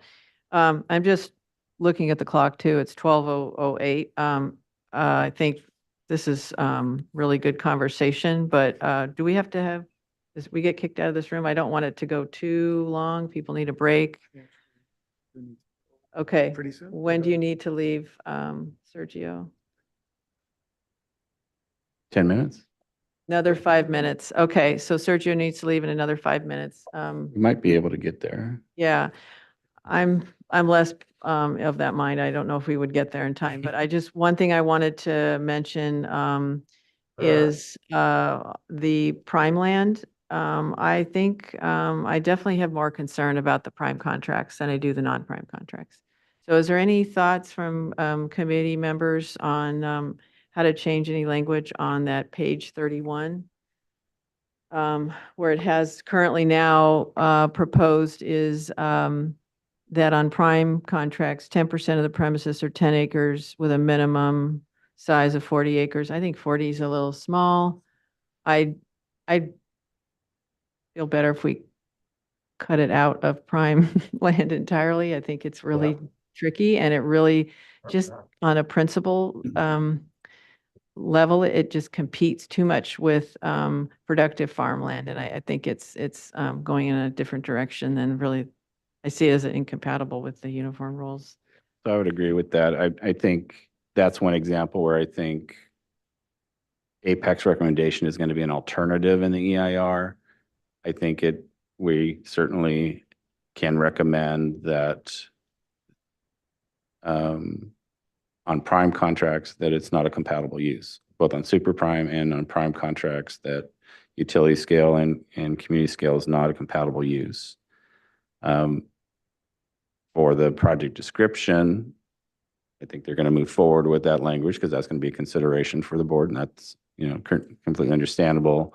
I think we would recommend, as we mentioned previously, that add in the provision that they still need to meet the 50% commercial ag production requirements in the uniform rules. So Chair, I think, that could be part of, if we do recap. Yeah, that's what I wanted to save time for, was a recap, so you're clear, and then we can actually have something in writing that's helpful to you. Right. I think that's really helpful. We did that during the ag ordinance overlay or ag ordinance amendment, and I think that was, that went pretty well. So looking at the next, anything else on this section before we go to the last section, which is I think it's under compatibility, right? That was on page 23. Is that correct? Or did you have something else? Oh, I didn't. I mean, I just viewed that as some just additional language to 2-1 that I don't think is controversial. It's just explanatory, so that's fine. I guess the other section would just be all the definitions. Oh, yes. Right. So on 23, you're saying is that what you're saying? Nothing controversial on 23? I made my point already, I think, about. Yeah. We're adjusting the compatibility guidelines, but it just didn't ring true when I read and I'm not advocating to throw out the whole uniform rules. I'm just saying, I just don't see the compatibility. I do have concerns about the compatibility, even though it's written as is. Yeah, nothing I would change. It was just, I do like that last sentence about the case-by-case basis.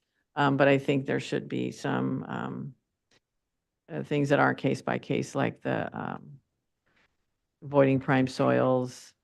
I'd prefer it not be on, not me, but just for the better of the county and just looking at what the spirit of the uniform rules is. Right. Yeah, and that case-by-case basis is also for those that aren't expressly called out in the uniform rules already. And so that's what the whole principle of compatibility is set up in the government code, to allow the local jurisdictions to weigh these factors. I guess the definitions would be the last grouping of things. Yeah, yep, I agree. Page 9.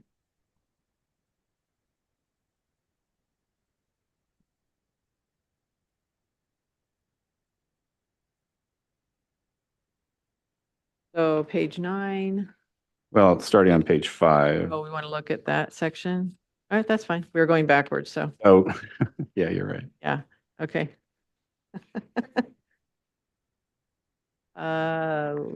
Doesn't matter to Doesn't me. matter. That's fine. You're there, so let's not have you scroll around too much.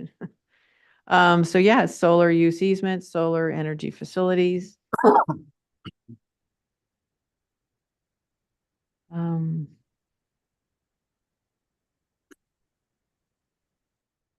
And just for clarification, Zoe, so for the solar energy facilities, I know last time you had mentioned that the ordinances also would allow battery storage at that same location, at that solar energy facility, but it's only storage of energy that's generated at that site. Is that correct? Yeah, that's the language that we're working with at this point. The battery storage would be supporting a solar use. Okay. So those- And the solar energy facilities includes that community as well as utility? Okay.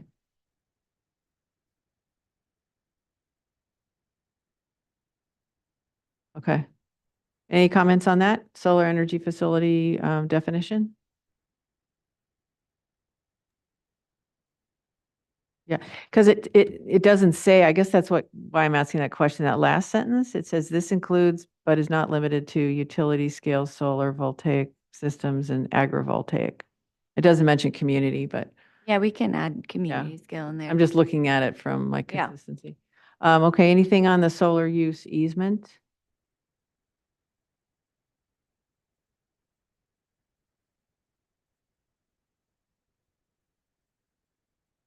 Okay, I don't see anything or hear anybody with any comments. Be the county's interest. Yes, I highlighted that myself, right. Yeah, that's interesting, It's at least how it's. as is written. And I assume that's pulled straight from the government code? Huh, yeah. So the local jurisdiction, is that with a solar use easement, is that temporarily in the local jurisdictions? It's acquired by them? Or why would that be for the local jurisdiction and not a private landowner? I'm maybe not understanding it. I mean, I think the easement agreement is between County Santa Barbara and the Department- landowner. Department of Conservation is approving it. Okay,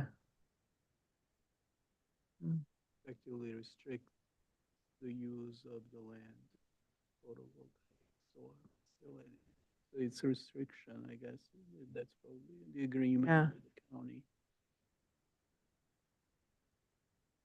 Yeah, I mean, I guess rather than wordsmith it, I would say, I think our general direction is just to make sure that the definition is just Yeah. comes from the government code or something. In I agree. terms of not interpreting some Yeah. additional things to it. I was just imagining kind of I guess there'd be an overlay or something where these areas would be or could be when they're being analyzed. Okay. All right, next sections, I think were not too many. The next one is on page 6. So I suggest deleting, I wouldn't mock Oh. up development envelope. I think that's muddying the water to trying to say that solar energy facility serving the residential use. What does that mean? The development envelope or contract is really looking at those non-ag development envelope for the residence area. Yeah, so our intention here was to make it clear that utility scale solar, assuming it's consistent with the rest of the uniform rules, wouldn't need to fit within that development envelope. So if there's a way to improve upon that to make it more clear. Well, that's reading as it's inclusive rather than exclusive. So if you're, For residential use, so that would not. It's community scale, right? Defines as residential and also Is that accurate? Was the intent to make sure that the, not the community, but what's the name of the one that's below the community that's? Yeah, it's just residential exempt Okay. solar development. So you're just putting in there that that would be, that should be in the development envelope? Right. So if there's a property owner that has a home and they want to install solar on their roof, you know, that's within the development envelope. That would be an exempt activity. However, if they're completing utility scale solar, it wouldn't need to be within the development envelope. And Utility scale would not be within the development envelope, right? That's what Right. you're saying? Okay. that's what we were trying to clarify here. So I think I read that somewhere else. Yeah. Why add the word solar energy facility? Because these are, it says examples of such structures include, so these are all things that you would count towards the envelope, the guest house, the non-agricultural use. It should just be, Or portions of solar or I don't even know. I mean, I guess It'd be rooftop. when I hear solar energy facility, I think of looking at The something commercial. more than just a ground mounted panel. Are you just thinking about like a ground mounted panel for residential use only? right. So maybe just work on the wording. I mean, we can take a look at it. It just is confusing. Yeah. Using the term solar energy facility, I think it's being interpreted. I interpret it more broadly. The compatible use, if that comes from, that's fine. Is that straight from the code, just like that? 51231? Yes. Mm.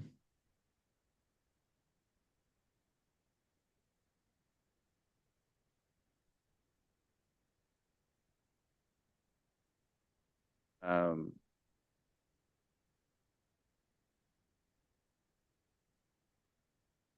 Yeah. Okay. Yeah, and then the last one was the agrivoltaics. Page 5. I think that was it.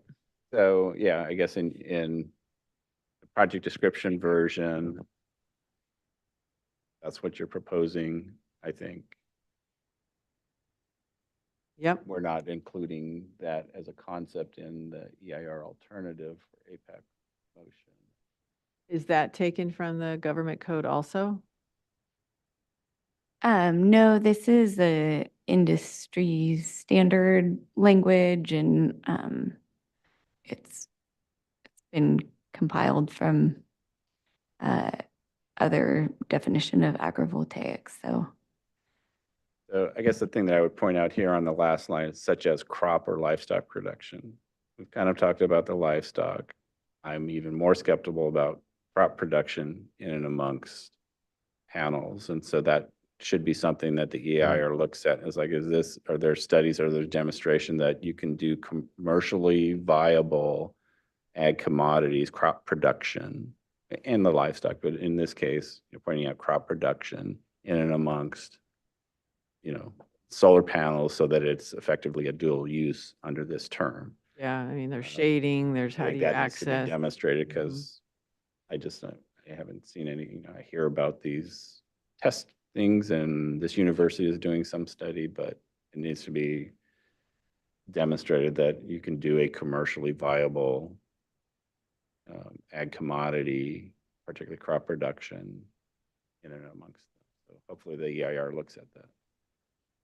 and that would be even though we're not treating them any differently as solar without any ag underneath.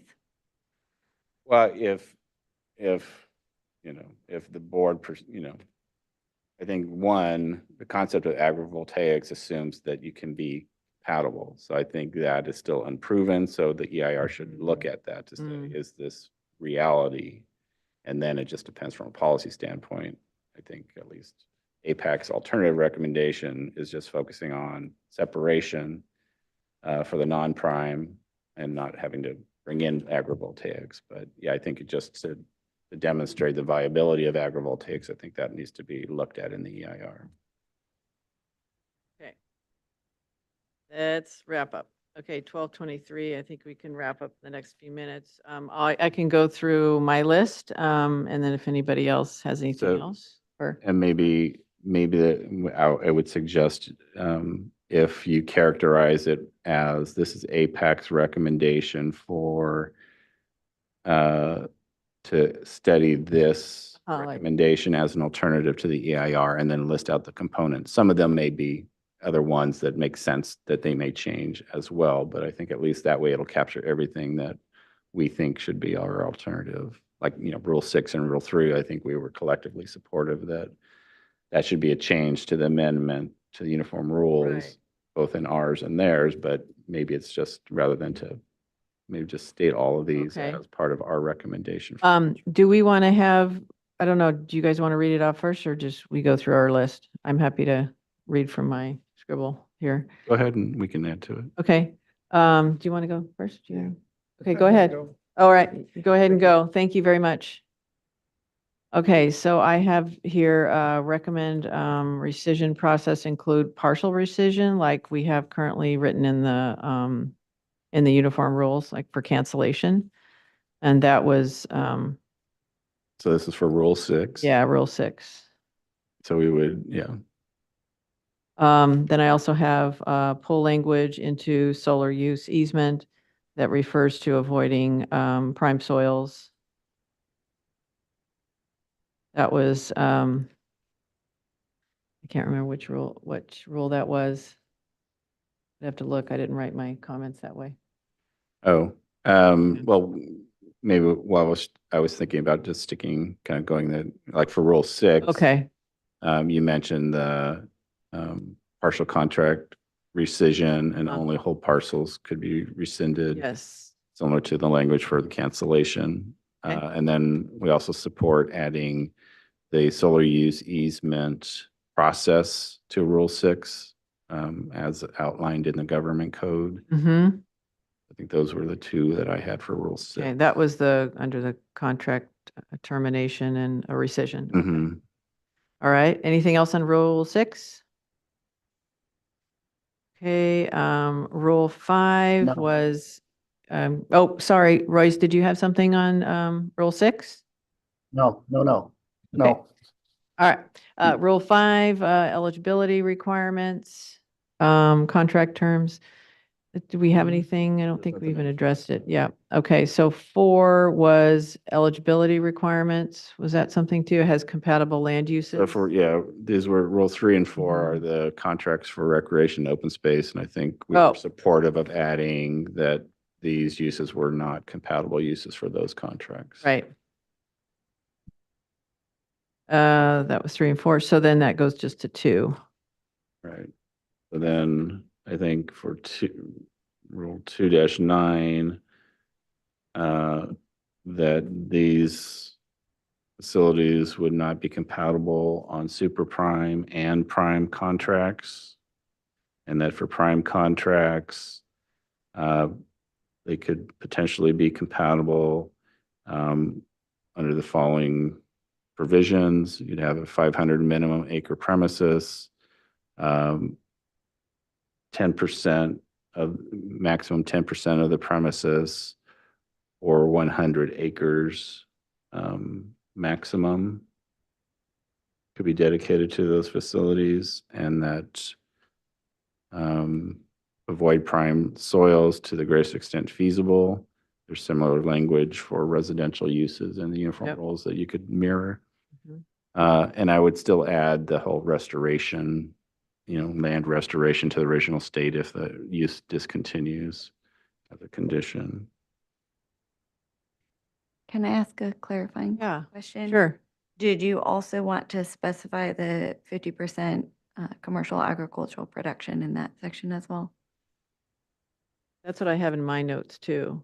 I think, that's a good, kind of a 50%. separate one that we would recommend for the EIR project description that is pursuing the allowance on prime contracts, that right into the language of the uniform rules that they still have to meet the 50% commercial ag production requirements for prime contracts.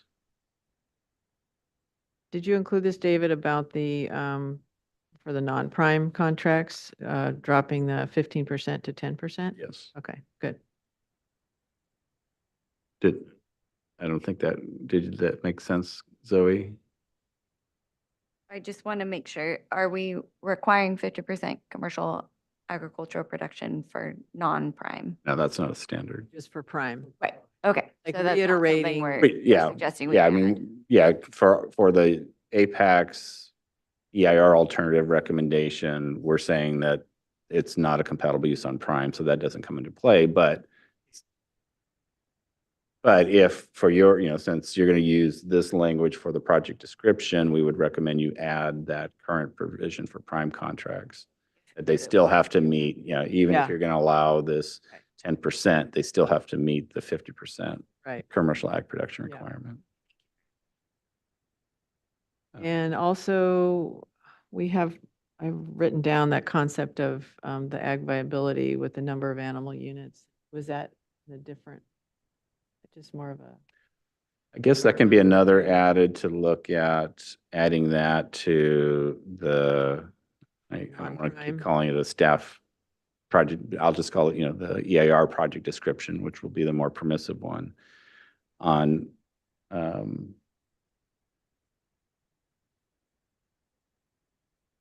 think just using what's already in the environmental or the thresholds.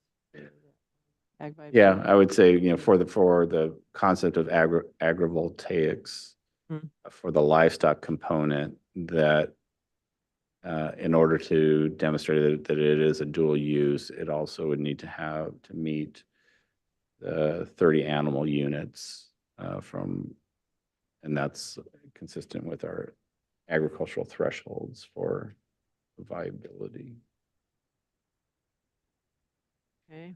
The other concept, and I presume this is going to happen, I think it's important to restate, is that for the EIR cumulative impact analysis, that it look at, because there's several policy efforts underway that propose uses that are likely to potentially occur on contracted land. And so I think the EIR needs to look at the cumulative effect on ag preserve contracted land from not only utility scale solar ordinance amendments, the ag enterprise ordinance amendments, and the pending recreation master plan allowances for uses on agricultural lands. So I think that's an important aspect for the environmental review to look at. Okay. Anything else on that uniform rule? I was going to jump to, I think, definitions. Is that the next one? Yeah, I think we covered everything. Okay, and for definitions, I think what I had was it was a language and the compatible use. I think it references both prime and non-prime, right? We were proposing to not include prime. I'm not sure that's correct. I'm looking through it right now. I don't see prime on that. Okay. Yeah, that was just a note. But there was some discussion of rewording the development envelope definition. Based on what we heard today, some intent, just clean that up a little bit. It looked a little confusing. Yeah. And then also specifying community scale under this. Yeah, yes, thank you. Any other comments? Anything we left out? Okay. I think the only other kind of procedural comment, I think we'd also, I think the environmental document will be informative. And it'll also be informative to the committee that once the environmental document is out and prior to going to the Board of Supervisors to come back to the APAC for our final, either to confirm our final recommendation, because it might be informed or tweaked based on what's in the environmental document. And as far as our recommendations, what we did with the, it was the Ag Enterprise Ordinance, the planner drafted, like a list of recommendations or comments from the committee. And then, at the following meeting, we looked at what, looked through it and, made any corrections at the time. And then that got, put into the minutes. What's your timing on the NOP at this point? Releasing the NOP? We don't have a release date Okay. yet. This is a important step in getting there. Okay. So Chair, were you, I wasn't really clear on the next step. Were you suggesting, I think we're going to listen to our minutes and kind of make sure in the unapproved minutes Yeah. that our motion reflects all of the bullet points that we would recommend for our. We could do that or do a separate document. We had last time we did a memo. It was a memo from the planner and we referred to the memo. Oh. So, Was it a memo with actual language? Like strike through underline language, or was it just bullet points of these are the features of? I want to say it was more commenting on like the latter, more conceptual.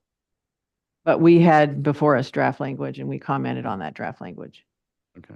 And but whatever works for, as long as the message gets Oh. to the planning department, that's how we did it last time. And I'm fine with that approach, if we were to kind of have a cover memo with outlining our things. Right.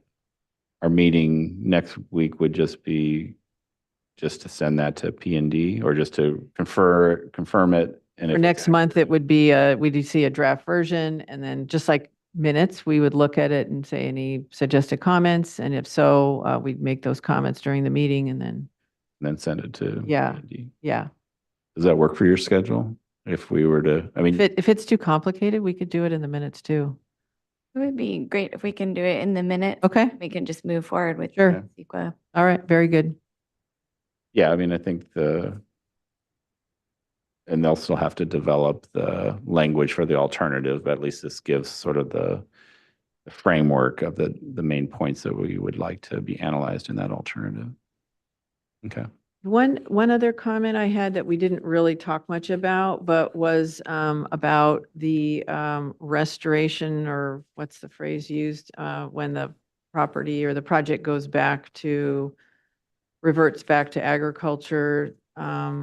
I just was curious, like how is that done? Is it a standard in some other jurisdictions, or what happens, and how does planning follow up on those? Like we were talking earlier about sand and gravel operations, there's a remediation plan, like how, I guess Yes. that'll get looked at later, but Our current development standards for utility scale solar that we use for the projects that Mhm. were permitted do require a remediation plan. And so we're anticipating building off of those requirements.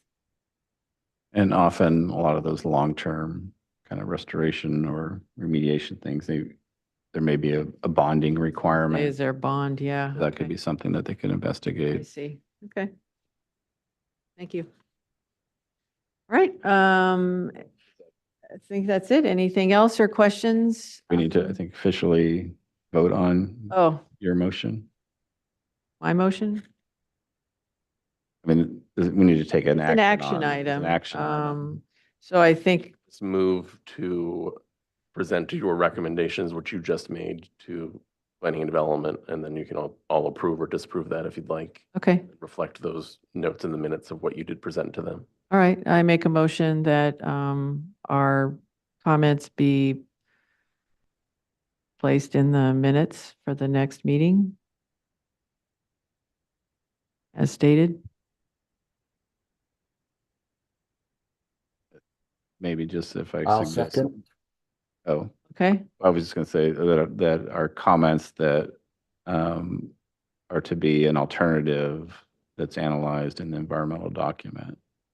I just think that's important to have in the Okay. minutes. So it sounds like there's an amendment to the motion. Our comments placed in the EIR as an alternative. I got a first, second, roll call, please. Sergio Ricardo. Oh, he's Absent? absent. Stephanie Stark, Aye. David Lackey, Aye. Alex, Royce Larson, Aye. and then so vote carries 4-0. Very good. Thank you, ladies. Yep, thanks for your patience. All right, thank you. Okay, so any report from committee members? 12:38. Not at this time. Okay, not at this time. All right, thank you very much. Meeting adjourned at 12:38. All right. Thank you. Bye. Thanks, Royce. Thank you, Royce.